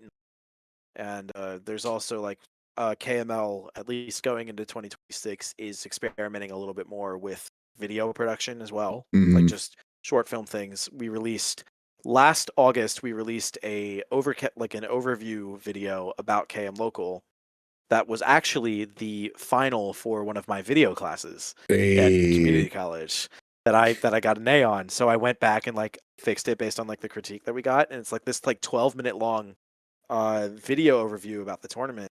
That's like we interview some of the people that are playing and all that. It's great, right? And then Mhm. also just recently, like I'm not expecting to put out much content on this channel. Like I'm maybe like a couple videos every couple of months. Mhm. But just recently, we published a recap video about Cavalier Clash 7. That was like a Mhm. quick little montage and everything. I think And and we're doing that alongside the normal VOD production that goes out every week. I'm thinking, man, you got to do the KML docs. You got to do a KML doc every time. Dude, yeah. Do it. That was like that was what the first one was. It's called This is KM Local, and it's on our second channel, Mhm. KML Tournaments TV, which is also the name of our 24/7 Twitch stream. Woo, which is just launched Yeah. not too long ago, right? That was about last August. It was the same time we published the Yeah. KM Local video. And since then we've been consistently updating it. We've had I believe there's over 300 sets in there now. Hell yeah. And it's more than just like ultimate footage. It's like ultimate melee, Rivals 1, Rivals 2, all You know what of I that think will you show did? up in there. You got to do now some schedule programming when you do it, Yeah. and start doing like here's like a week of just KM Local. How about that, or something like that? Yeah. Like, And we've got like smaller like videos. We've got like smaller like Adult Swim style bumpers that'll like play throughout Hell it yeah. from time to time. But there's not many, so they don't show up too often. I think you got to do you got to put docs on the rotation as well. The moment you build up like 10 or 12 of them, it's gonna be like, oh, one doc at like 9 p.m., another doc at like the afternoon or something. And it will forever be in those slots. Yeah. I want to make like a documentary or something at some point about some of the players from MDVA across all the communities. Hell yeah. I know the big spotlight right now is Rat Monster, who I have like talked to a decent amount. Yep. He's very cool guy, and I do want to like do like a video piece on him at some point. But also like some of the MDVA Ultimate communities got some real big like real cool people that I want to give a spotlight to. I want to shout out Oolong for being the de facto best player in Maryland for so long. I want to shout out Squid Plumber for for getting top 8 at the fakest major of all time. The fakest major of all time. No, it was a major and I worked at it. It was great, but it was like no one still went. Counts. It still counts. That was an A tier. He got top 8 at an A tier. It's okay. Still counts. He didn't win my house party invitational that 2 weeks later. Yeah. Still counts. Still counts. I love that guy. Yeah, but I think I have a brilliant idea. Lots of video production is that are. I have a brilliant idea. Feel free to use this one as well. All right. For your PR, take your top 10 Like make a video about it? No. This is going to be a tournament that you're going to do, an invitational. Okay. Your top 10 PR. If it extends to 20, that works as well. But it helps if you have around here. Do 15, even better. Even better. You're going to take your top 15. And have you ever seen the show Street Outlaws? No, I haven't. Okay. So you're gonna make your invitational be Street Outlaws. And what that means is your top 10 list of your PR is how you are going to end the tournament. But you're going to call out the spot above you. And if you win, you become that new placement. Ooh, okay. That's funny. That's funny as shit. But it's going to work like this. It's going to work like this. You're going to have your hat ranks 1 through 15. Okay. Right. So the list is reset, but the only people who are going to be invited are your top 15 and maybe one honorable mention. The results of the tournament. So the results of the tournament are become the new PR. Yeah. That's funny. By the end of the tournament. So you're going to have to cycle through as many call outs as possible. And your top 10 is determined to be whoever makes the top 10 list at the end of the series. And that becomes your new PR. Yeah. And if that sounds funny. If you're outside of the top 10, you have to win 2 best of 5s amongst the Sharks, which is anyone that made it outside, in order to call out number 10 to be on the list. Oh, that's funny. Yeah. That's a unique idea for sure. Hell yeah. It's called The List. Watch a little bit of Street Outlaws, a couple episodes, and then you'll be like, I get it. I see how this can translate. Yeah. I got you. Feel free to use that one. Yeah, and then so we're doing like other video production stuff. I know we've gotten like a couple like written scripts that have been like sitting for a little bit for some other stuff, but it's not really like my like direct. I'm not really in charge of like anything that's like written. I just do a lot of the like videography for it. But yeah, we've got some content cooking, and we've got a couple other big events coming up. In fact, next weekend is the Maryland Arcadian that has 128 entrants. Hell yeah! So that's gonna be that'd be a great doc. Yeah, of course. Ooh, the problem I have with like wanting to do like docs of like Smash tournaments, is that I'm running the stream for it. New problem. I gotta get someone else to do it. Like I'll edit the video. I'll edit the video and I'll like direct it to be like, okay, this is like the shots I want you to get, the people I want you in an interview. But like I can't be the one filming on site. I'm streaming the tournament. I can't do that. You gotta. Yeah. I also suggest then investing in phone gimbals. I have one. You have one? Which one do you happen to have? I don't know because it's a gift. This beauty that I haven't gotten the chance to yet. Whatever this one is. Ooh. If you actively like invest in purchasing some, I'd suggest the Osmo 7P. Okay. The Osmo 7P, because as long as you use any good smartphone is going to be fine, like to be using at this point, because hell, the S26 Ultra shoots in 8K. Yeah, 8K like I have an iPhone 8, so like I get it. Yeah, yeah. So like I can get away with filming some 4K 60 footage on my phone. It's okay. Yeah, like you can shoot and log with on the 15, 16, and 17. You can shoot and log on any of the ultras, the more recent ultras, right? Oh yeah. And then just put some wireless lav mics on them, and then they're boom. Just three of those, and like someone that has storage on their phone. There. Yeah, exactly. There you go. Feel free to use all these ideas. Make someone else purchase it. Yeah. Make someone else purchase it. Yeah, and then like have them film it for me. Like pay the person to film it for me. That'll be cheaper. There you go. And then you could still run the Yeah. stream. Yeah, there you go. There we go. Boom. There you go, man. Yeah.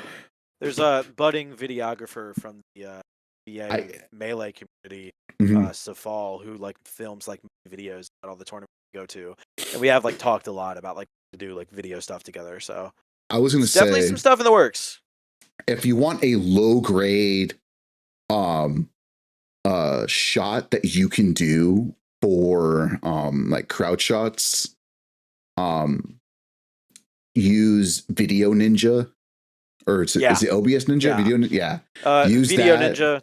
I've used that like a couple times. Yeah. Mostly in the past, but like if I want to get like a good like wireless thing, we have an HDMI wireless receiver that we've used. Like if you've looked at a Patchwork 2025 or Cav Clash 7, the top 8s for those, we had like set up like a makeshift rig with a guy walking around. Nice. To like do like walking cameras and all that. Nice. Ooh. Yeah. Or super low grade, super low rent Video Ninja on that same gimbal. Boom. Yeah, like if I want to go like bang, walk around with my phone. Boom. Basically, yeah. I do need to use this though. Yeah. I'll give it up. There you go. Now I haven't been able to use this because I haven't like done any like active like video like recording yet. But like I've got ideas I want to work on because one of the invitationals I'm one of the invitationals I want to work on, I do want to make some content for it. So like of course nothing's like written down yet, but yeah. Ooh. Background doc, great idea. Feel free to use this one again.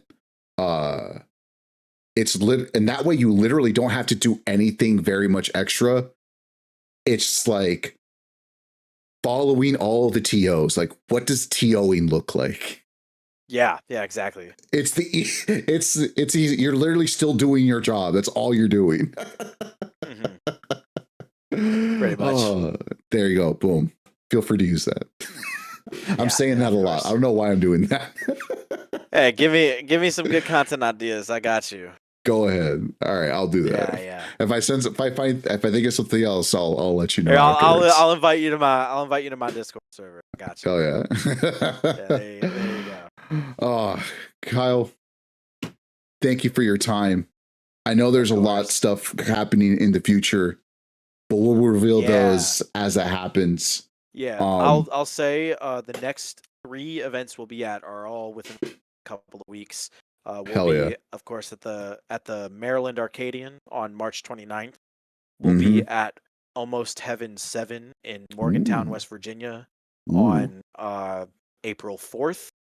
And we'll be at Duke It Out 4 in Harrisonburg, Virginia on April 11th.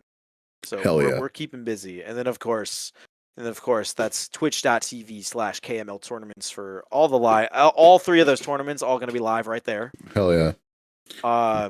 It's linked in the YouTube video as well. Linked in the YouTube video. It's down in the description. You got down in the description. And we got a whole lot of stuff cooking. Stay tuned for more announcements, and especially join our Discord. I'm going to drop the Discord link in the YouTube chat for anybody who's not actively in there. So keep up with us. We've got a bunch of different cool stuff going. Let me go grab that link actually, because I have like a permanent. I will also drop that in the description later today. Yeah, of course. I've got our YouTube, our Discord server. There we go. Best way to contact us is right there through that Discord. Drop also the link tree if you happen to have that as well. Yes, I got you. Grab that.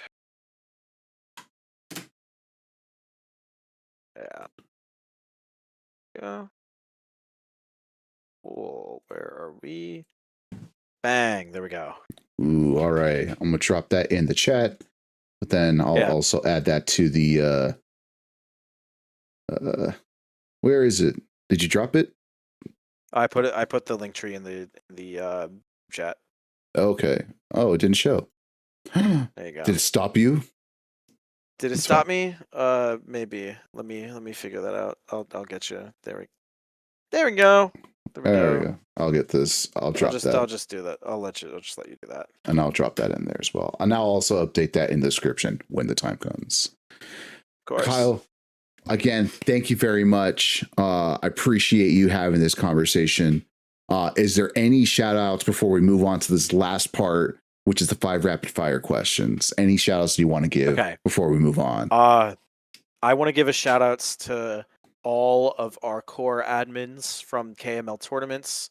That goes as follows. That is, let me grab, that is Poisonous Paint, one of the lead Twitch mods from KML Tournaments on our live streams, and also very good production assistant. Hell yeah. Title, one of the FGC TOs at KM Local and the certified court jester of the KML Tournaments community. This is what we called him. This is what we called him at KML 5Y on the staff lineup. Hell yeah. Snick or Samurai Nick, who is always there right with me at KM Local every single week, always there to pack up, and is basically the reason why it doesn't take a million years to get out of the store at night. Bobby G would have been one of our main artists since the very beginning. Oolong, of course, the reigning champion, putting KML on the map as more of a team and crew of everything, and current #1 in Maryland, where we're from. Cons, who's not necessarily an admin for us anymore, but was one of the biggest YouTube manager forces we had back in the day, and is also the first person I started doing stuff with. Hell yeah. TOs for the KML Tournaments community, Nova, who's now no longer doing anything, and Lugia, who is the co-head TO of KM Local with me. And of course, our production assistant, co-lead for every single KML Tournaments production, Ariel, if you want to follow them specifically, at FGC Ariel on Twitter. They're not the only KML stream producer. They do just as much as I do, if not more. Hell yeah. And yeah, that's our main admin team. And of course, I want to give a shout out to everybody who's been here in chat, everyone who's been part of the KML Tournaments community. I see everyone in Doorstep every single day. That's our crew server and everything. Hell yeah. And just the Maryland, Virginia Smash community and Smash community at large. You guys gave me a platform to be able to do cool things like this and stream all the tournaments, and I'd love to work with more events. And of course, in our link tree, if there are any TOs that end up watching this and stick around this far into the video, if you check out our link tree down below, we have our event partner application, which is where events can contact us if you are interested in streaming to our Twitch channels.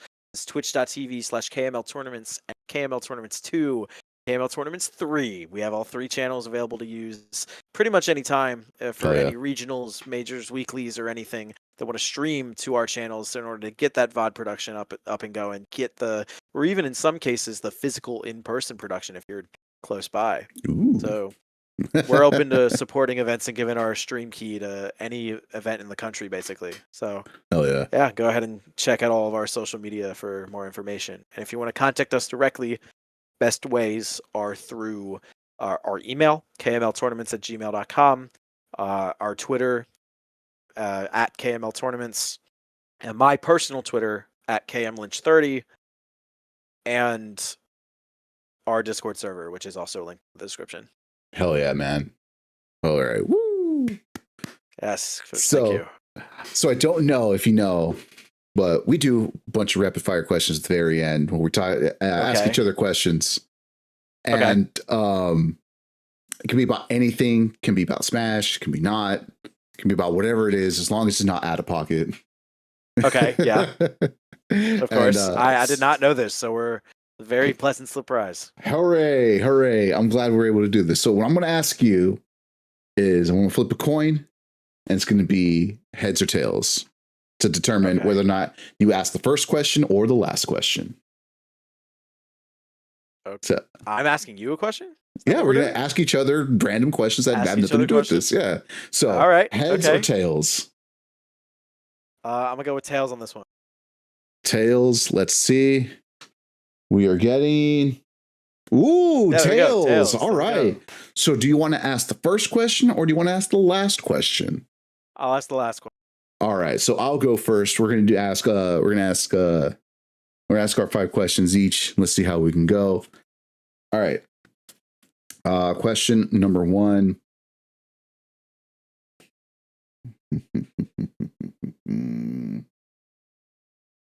Oh, do people know if you have an embarrassing gamer tag that you use for Start GG? Yes, because it was very public in 2020 before the name KML. My tag when I was 14 was Mario Bro, and my username, like on Twitter and everything, it's still the same Twitter, is was Mario Bro 1030, which is like the tag and then my birthday. Yeah. In fact, even on some of our earliest VODs on the channel, it says streamed by Mario Bro instead of by KML. That's how far back this goes. We dropped the name very quickly. Just letting you. Once the idea of being an org came up, that was like, yeah, that was our. No, we can't do this. Yeah, of course. By the time there was like we were an org, KML was already like an established that like turned into my personal tag for a while. So Yeah.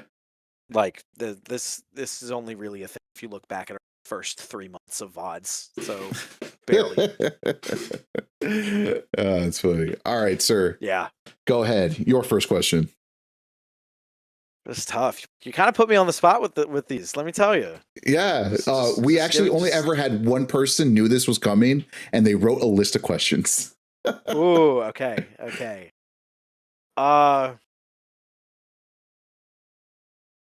Any place you want to go to for a tournament that you haven't been to already? What is your most wanted place to visit? I think because I've never really gone to like any like tournaments like out of like Southern California. Because I work a regular 9 to 5 and I got into Smash Brothers so late, I didn't really have a chance to like do the let me travel to different states. Or I guess like better question is like, what is your dream tournament to go to? I don't really think I have a dream tournament per se, but I definitely do want to go to Level Up Expo. I'll probably do that next year. Do want to do Level Up Expo because it's a convention, it's Vegas, probably get a couple tattoos out there or something. You know, there's stuff to do outside of just being at the tournament because it is in Vegas. Probably go like shoot automatic weapons out of the firing range because they're not legal here in California. Yeah, of course. So do that. Like I said, tattoos, random like Vegas food, and the tournament itself. So Level Up Expo.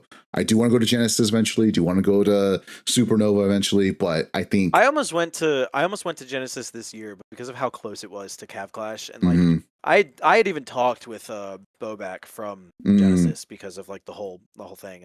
They were like they wanted us to like come out to their event, but it just like wasn't possible.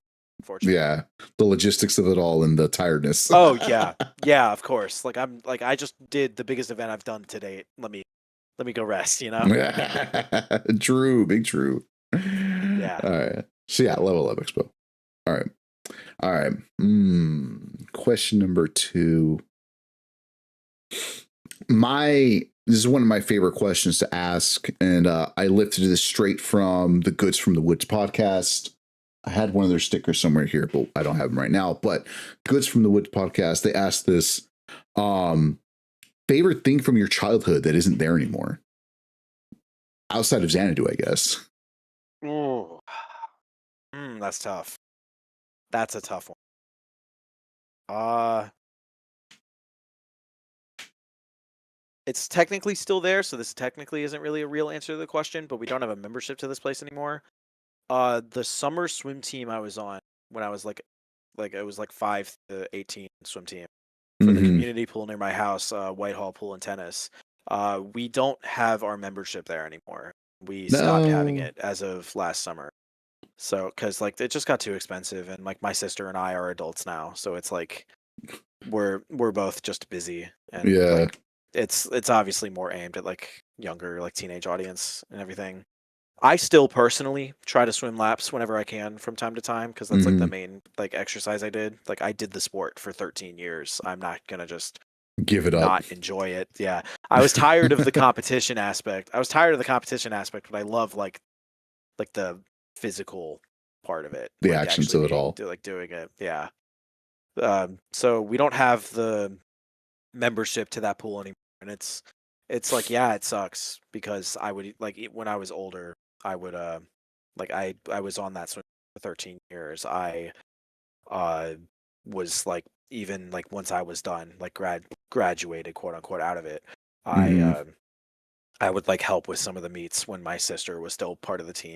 And like when I was like at the very end of it, I would like help like the real young kids with swim lessons and all that. And then so yeah, probably a Whitehall pool and tennis right by my house. Nice, nice, nice, nice. All right. Go ahead. Your question All number right. two. My question number two. Uh I guess what was your first video game console you fully purchased for yourself? So not like you've got it as a gift when you were as a kid, but like the first one you bought with your own money. It was a. Did I have the 360 before the one? Yeah, a 360. It was Xbox a. 360? Yeah, it was a 360. It was an It was a 360e, so like the later generations of Xbox 360. Yeah, So yeah. I had that before I bought an Xbox One. Um, and then I haven't bought a console since. My Switch, my brother got it for me for Christmas. Um, Okay. um, yeah, I remember my brother got it for me for Christmas. Yeah. So And I asked yeah. that because I wanted to blow your mind with what my answer to that question would be. For me, it's the Switch 2. That was the first one I like bought with my own money.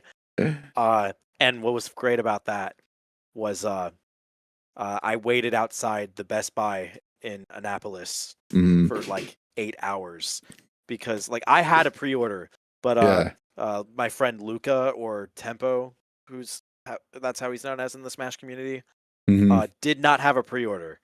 So I waited out there with him in line for like 8 hours the day before it came out, because the Best Buy we were doing was doing a midnight release, and I got the Mm, Mario Kart World bundle, and I was like, Mario Kart's my favorite series of all time, hell and yeah.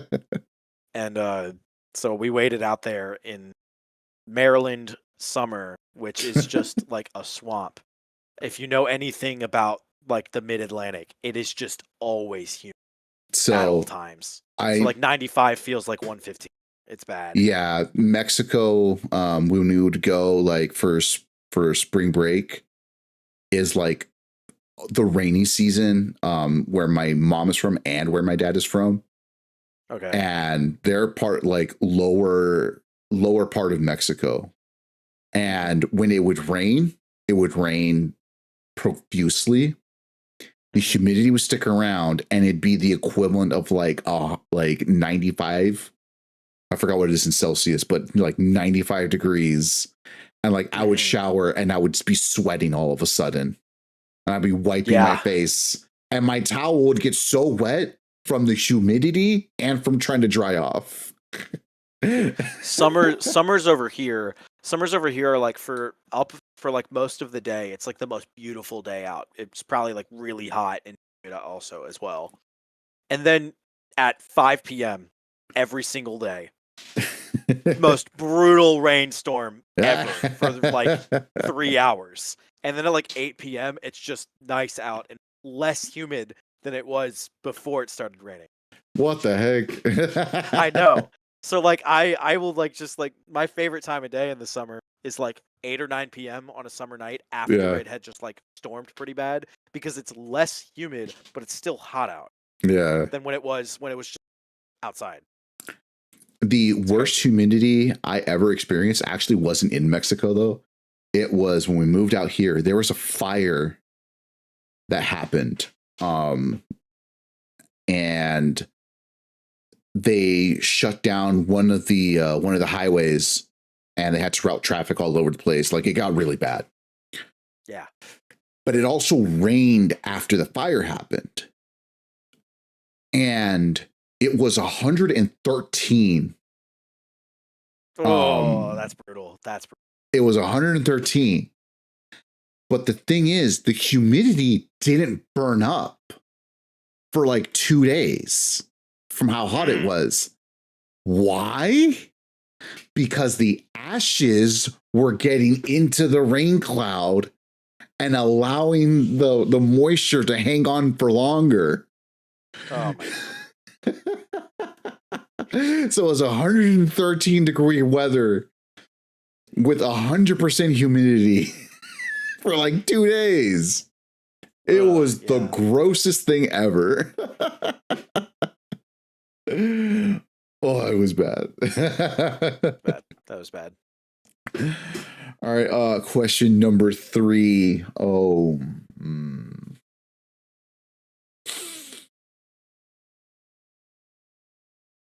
okay.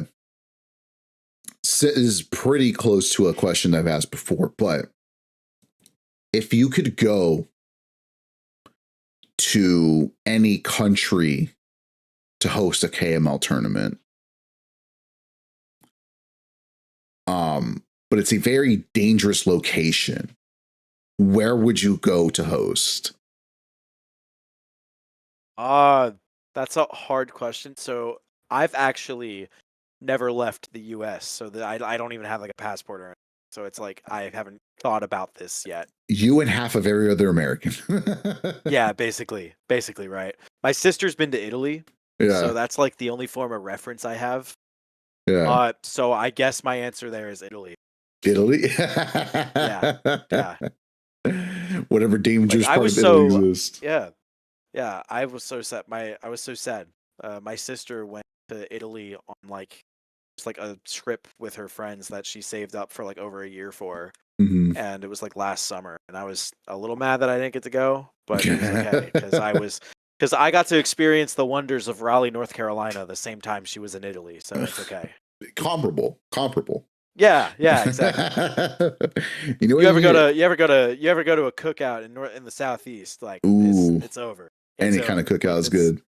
I would I honestly recommend getting a hold of like Cirque and the Mexican scene. Okay. And going out there. He's the one who just did the Escape from Corneria. Right? He did Escape from Corneria. They just had Worst of the West as well. Back-to-back Mexico majors with the same people in grands. They swapped wins. Nice. Yeah. So like get a hold of Sir, get a hold of Diego. He knows people. Host a tournament out there. Host a KML out there. I've messaged Diego before because I almost tried to like buy some monitors off of him, but shipping from Oregon to Maryland was unironically like $300, and I was just like, "Hey, I'm not doing that, but I appreciate you trying," because he like called his local post office and everything to figure it out for me. Yeah, and I was like, I'm not paying $350 when 300 of that is shipping. Yeah. So, yeah. Yeah. Like I messaged him because he was like selling like 5 monitors that were like really good for like $50. Yeah. And my problem at my weekly right now is setups because I only own 2 Ultimate setups. Yeah. Which is like the Stream Rig, and then my old Switch OLED has another copy of Ultimate in it for like just use at the tournament. Yeah. So I'm like in dire need of like good monitors to have people like put their setups on. Yeah. So like if I can find like them, I'll try any asset I can, and I'd rather like talk to another TO for that. But if it's across the country shipping, I think I'm good. Yeah. You know what I think you gotta figure out how to do? Get a BenQ sponsorship. Yeah, I own 2. So I have the stream set up. It's not pictured really well in the picture I sent you, but our like actual stage, which I think I put right underneath that, our actual stage. I'm gonna just send you the picture for that. Is 240 hertz Zoe BenQs. Ooh. With like matching speakers and everything as well. Yeah, dude, you should. Yeah, I think you need to find a way to get in touch with BenQ. Yeah, make myself a pitch deck to send to someone at BenQ. Please, someone help me out. Because if I could get like I really don't need much because like people bring in monitors all the time with their Yeah, setups because I always ask for it. So I'd only need like four more monitors, and I'm like perfectly set for the solid. rest. All I'm Basically, saying at least at this is, weekly, yeah. all I'm saying is, once you get that BenQ sponsorship, you can say all setups, all monitor setups provided by BenQ. Yeah. As part of the pitch deck. Yeah. Yeah, but yeah, and like just line up, like leave like 10 of them at our store and just line them all up every single time we go in. Yep. Wave Dash did this where they had they took all of the boxes for the BenQs that they had and they turned it into a throne. So that that's cute. So that's it became a photo op opportunity. That's cute, yeah. To sit at the BenQ throne. Yeah, that's awesome. I would definitely recommend that. Yeah, of course. All right, go ahead. Your question 3. My question. Yeah, okay.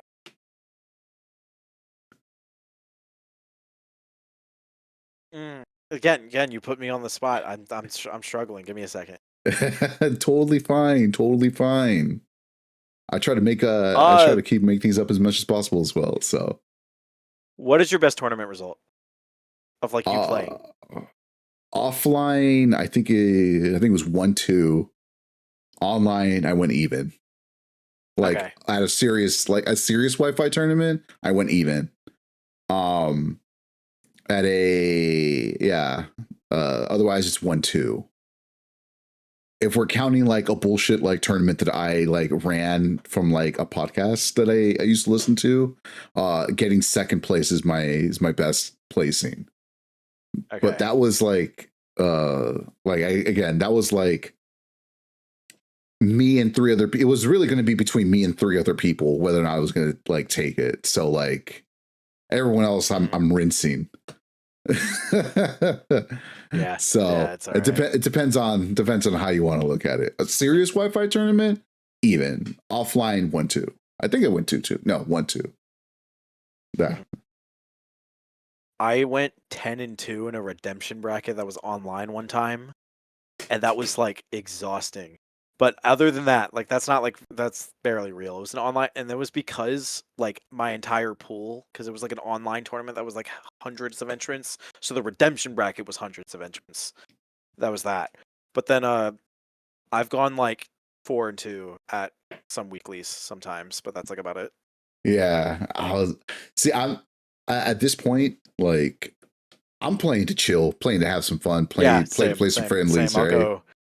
Yeah. I barely enter anyways these days. I will gladly go 0-2 every time if I want to, right?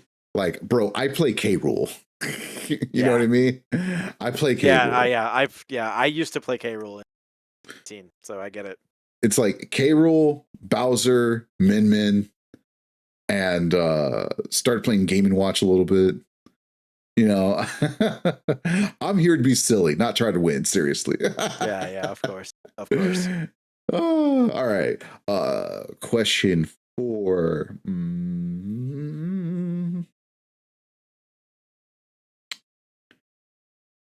You know what? I'm going to ask another travel-based question because we need to expand your horizons, man. I do need to expand my horizons. This travel-based question is: if you were to, if you had to live in another country where you did not speak the language, what country would you go to? Knowing you're going to have like a production job there. That's also hard. I think the answer is probably just Japan, because I know a decent amount of people from Japan, I guess. And Oolong, who I'm fairly close with, lived in Japan for a couple months that last year, so there's some experience there. So I guess, yeah. I guess it would just be Japan. I don't really. Good excuse to learn some Japanese, I guess. The Smasher Classic. When all of the Japanese players were here for Cav Clash, and I'm like trying to say thank you for to my tournament, I'm just like, I'm fumbling so hard, and I'm like, I'm sorry. What you got to do is you gotta the Google Translate on my phone. Boot. And you make sure you could do this so they can see the outer screen, and it's like, thank you very much for coming through, and then bloop. Oh yeah. Prime advantage of basic Smash player answer, but probably because I've always found it very interesting. That's fair. Which is like, and you said country where I don't speak the language, and I'm like, exactly. I speak English, and I know like the tiniest amount of Spanish possible. Yeah. So like, go completely zero. It's like Japan, but I'd love to visit like Spain or Mexico. Again, get a hold of Cirque. He'll be your guide. I'll go. I'll follow. I'll follow him now. I'll follow him right now. Yeah, he'll be your guide. Especially I'm literally mutuals with him. Okay, I'm mutuals with him on Twitter. There you go, man. Yeah. When you finally get your passport, do this. Yeah. Get your passport card. Get your passport card, because with your passport card, you can just drive into Mexico without needing a full passport, and it's easier to get that. Okay. So fly over to like San Diego or something, and then drive in to Tijuana and meet with him, and he'll take you on a food adventure that you will never forget. I'm excited. There you go. Trust me, way better. Then you won't have to deal with TSA coming in and out of Mexico. Forget that noise. Yeah. Hell yeah. Yeah. All right, sir. Your question number 4.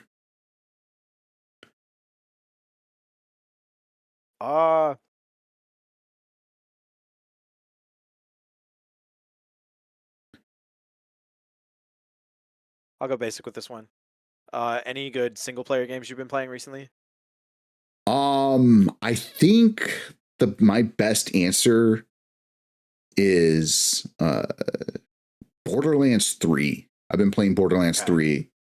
Me and my brother, like my longest, most intense gaming session was with my brother. We played Borderlands and we beat the entire the entire like story in co-op with all the additional DLC.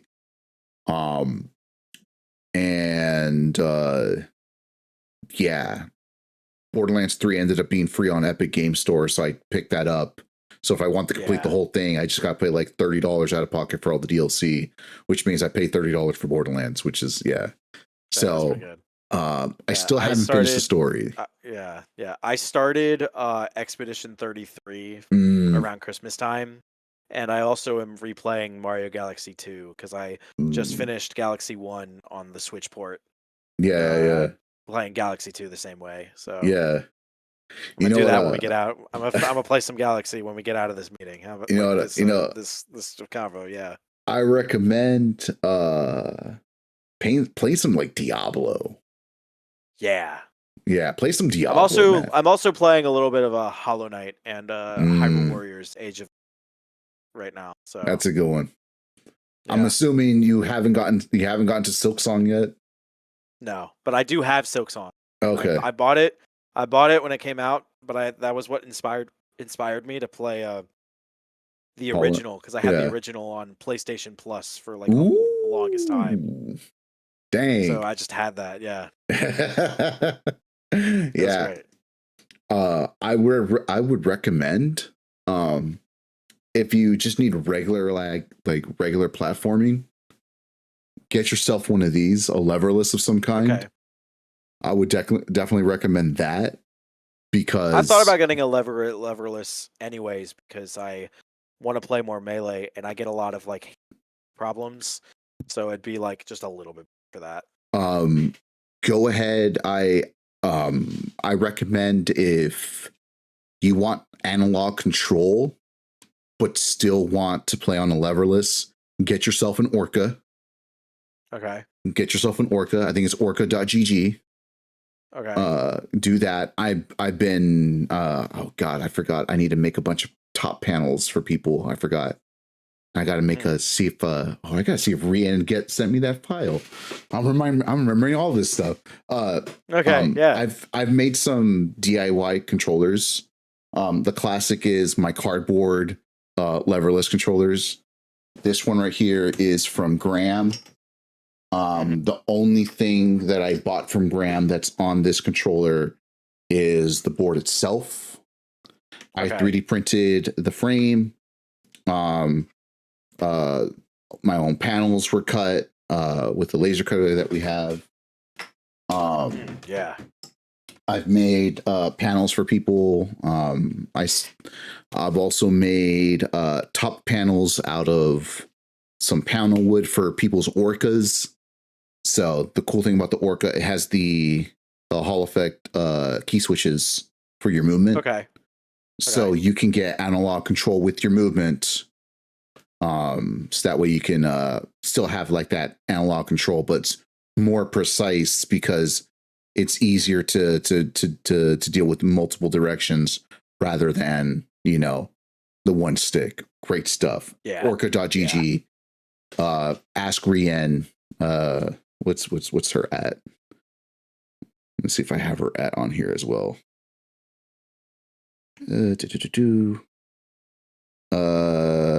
Rien Zelda at Rien Zelda on Twitter. Yeah. Orca.gg is the actual site. Okay. So I recommend using that to learn how to play because it will definitely it'll give you some of the advantages of like precision with, you know, one finger for every button, but it'll give you that precise control movements with the analog. I got to get one still. I've made a bunch of top panels for people. Once I have the files, I can make my own full body and frame, but I would just need the switches and the thing. So I highly recommend that. Final questions. I'm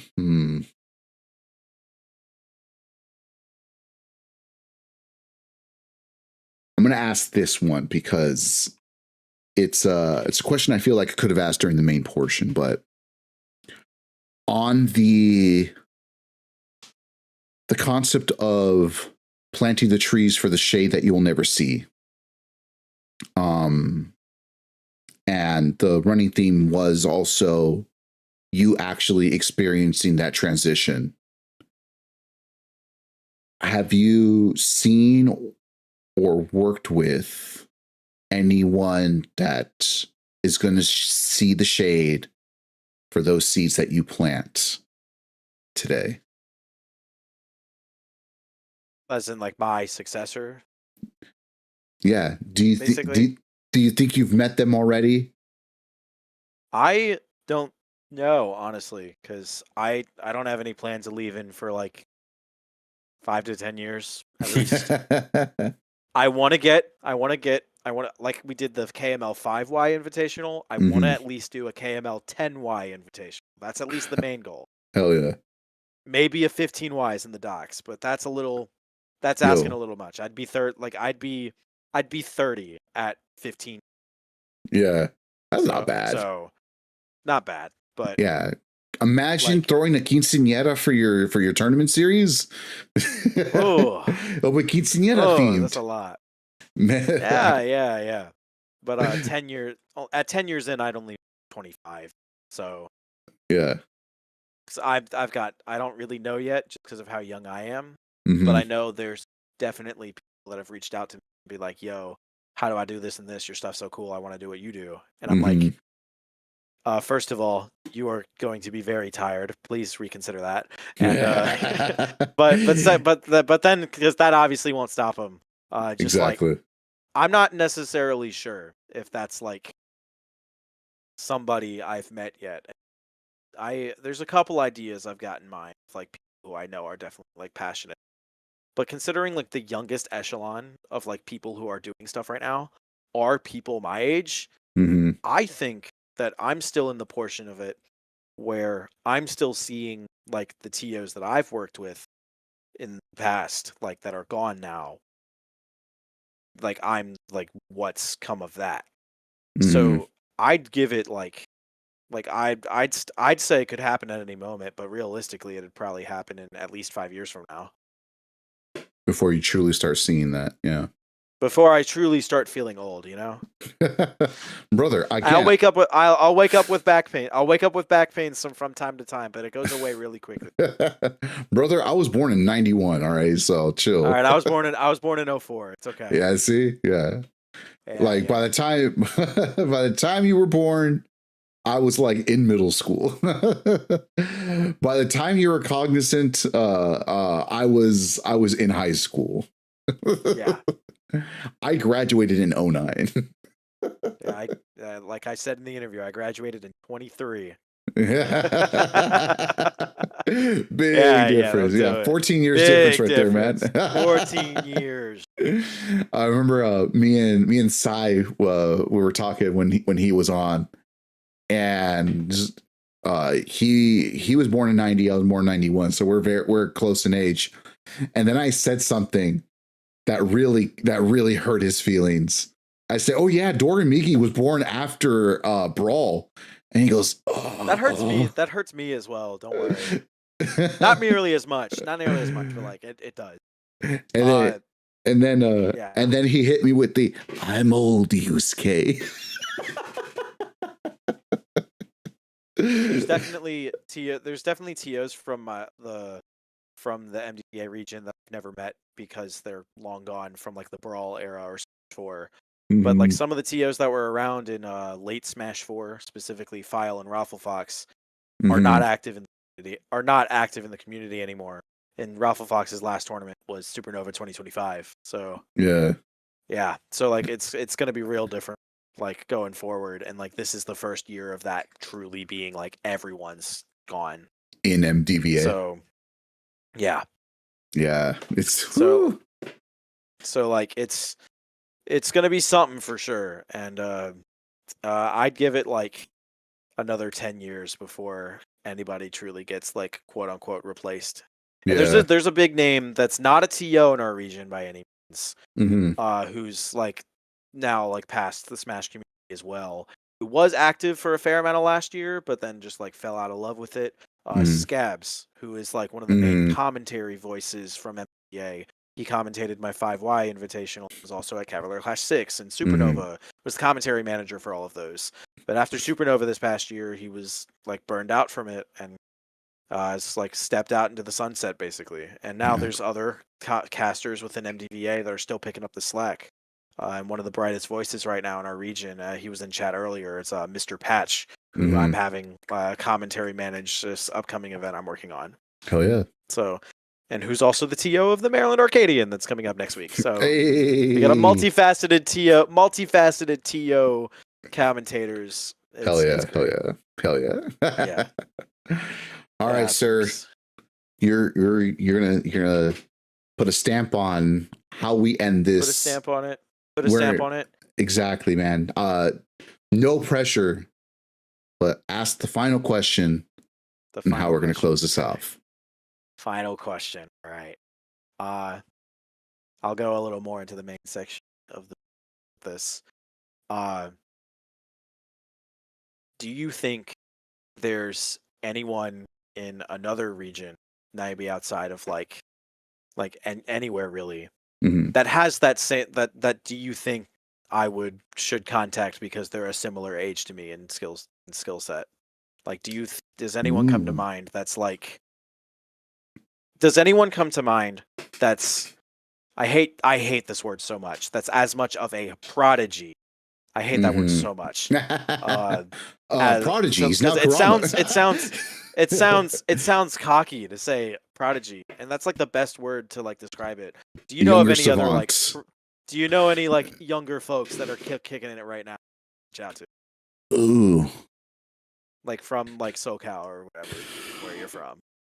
As far as SoCal, one of the youngest like main TO that we had was who's not active anymore. It was Bob the Dustclops, who took over for Dreamcatcher Gaming's local, and Oxnard tipped the scales. but he's no longer active.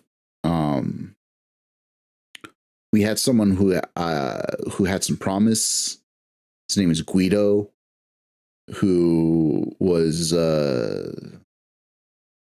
behind Yikes Gaming or Yikes Esports. But again, he's not as active anymore. And like that's SoCal specifically.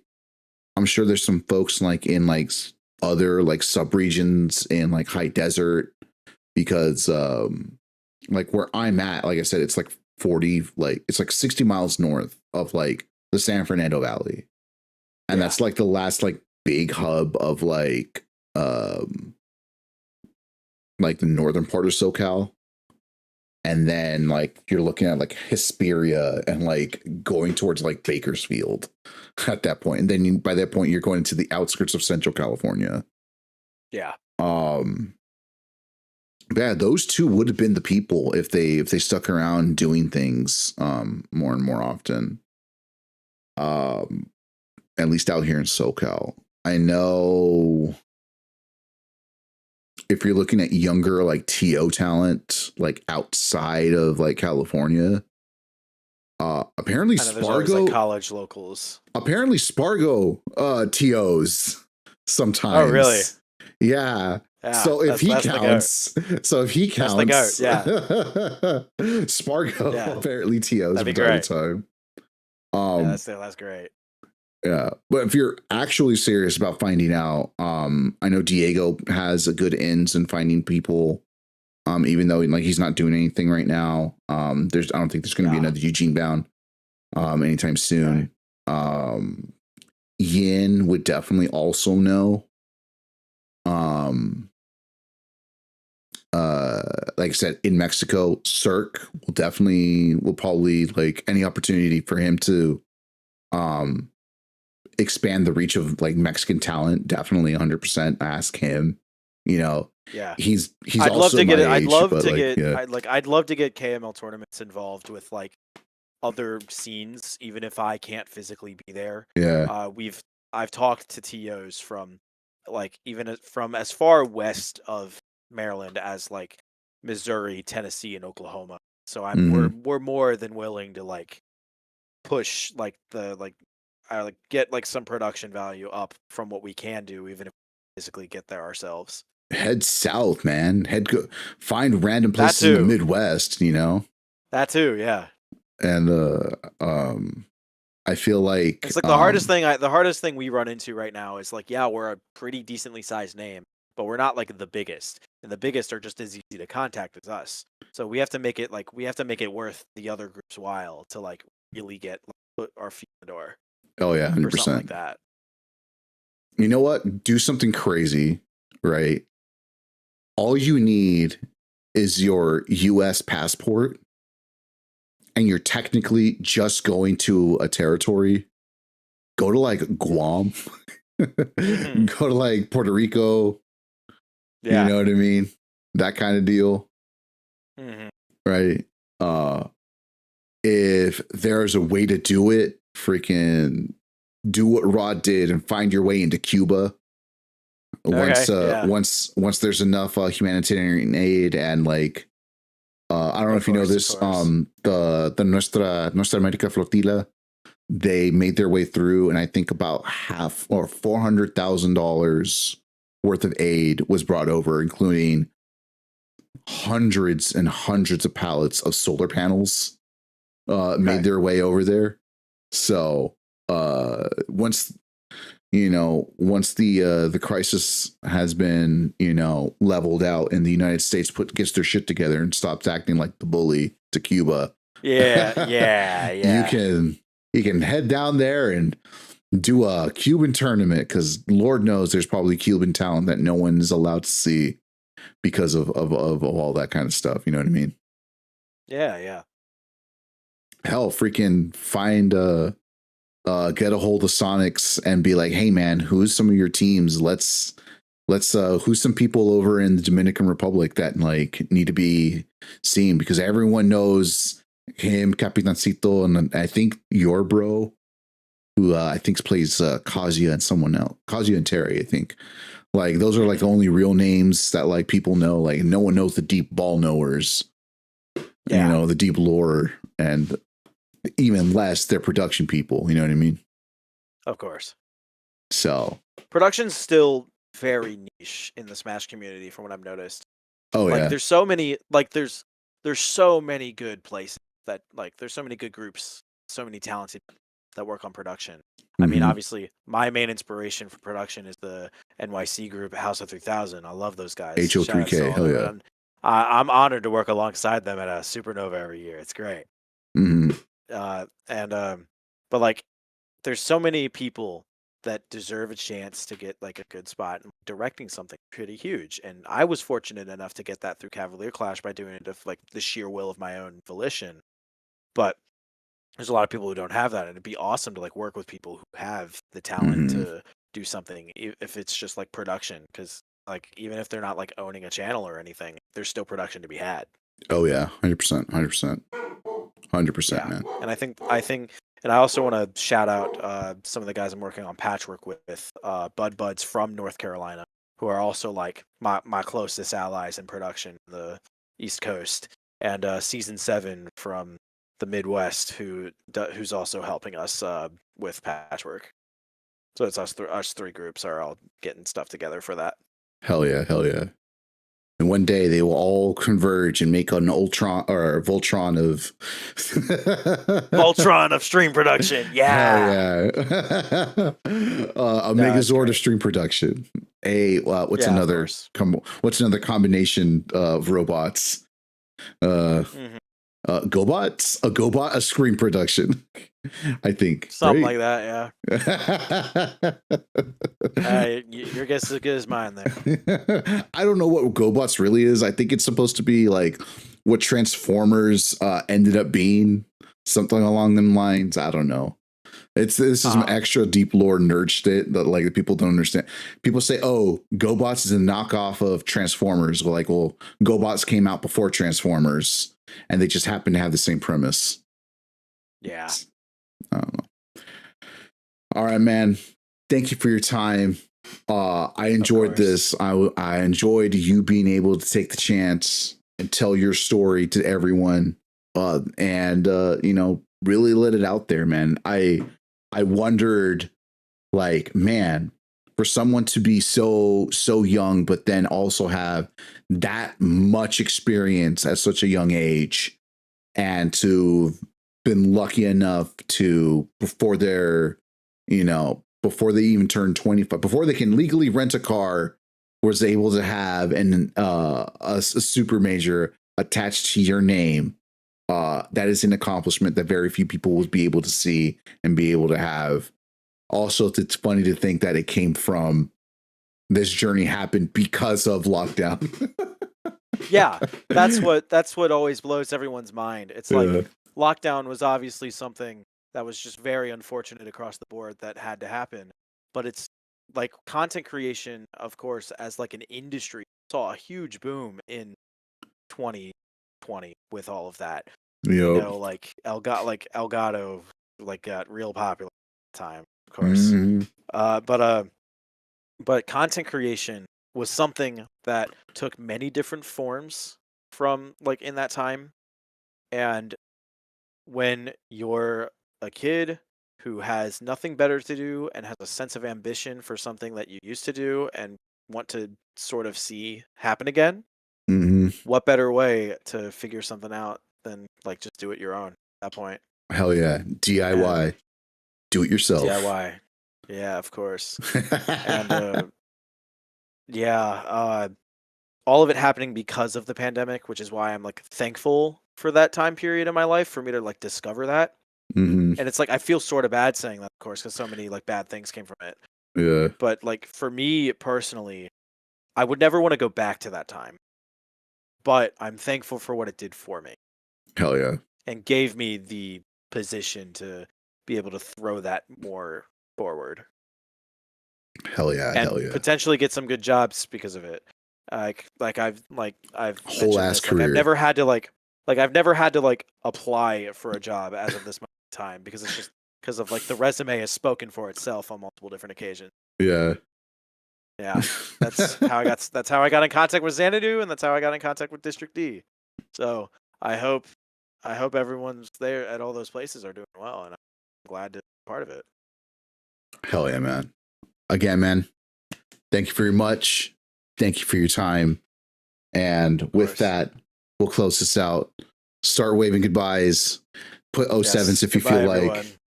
Take care, man. Chat. Yeah, And take care. all right, brother. You enjoy, man. See ya. Yeah, see ya. Later.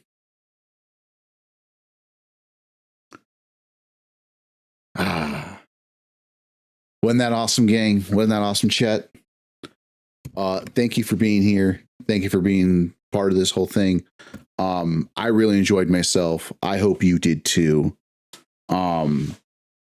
It's good to hear from, people who brought themselves into the scene at such a young age and were able to build something great out of it. All this proves is we're doing this together. We're doing this for each other. And you never know who the next great talent will be, whether it be the next great top player, the next great production team. And I'm glad we're able to get that situated. But on that note, once again, thank you for being here. I think we've had a really good time. And thank you for spending time with us. We'll see when we come back. But I hope you be there with us on the next one. Catch you later. See you on the next one.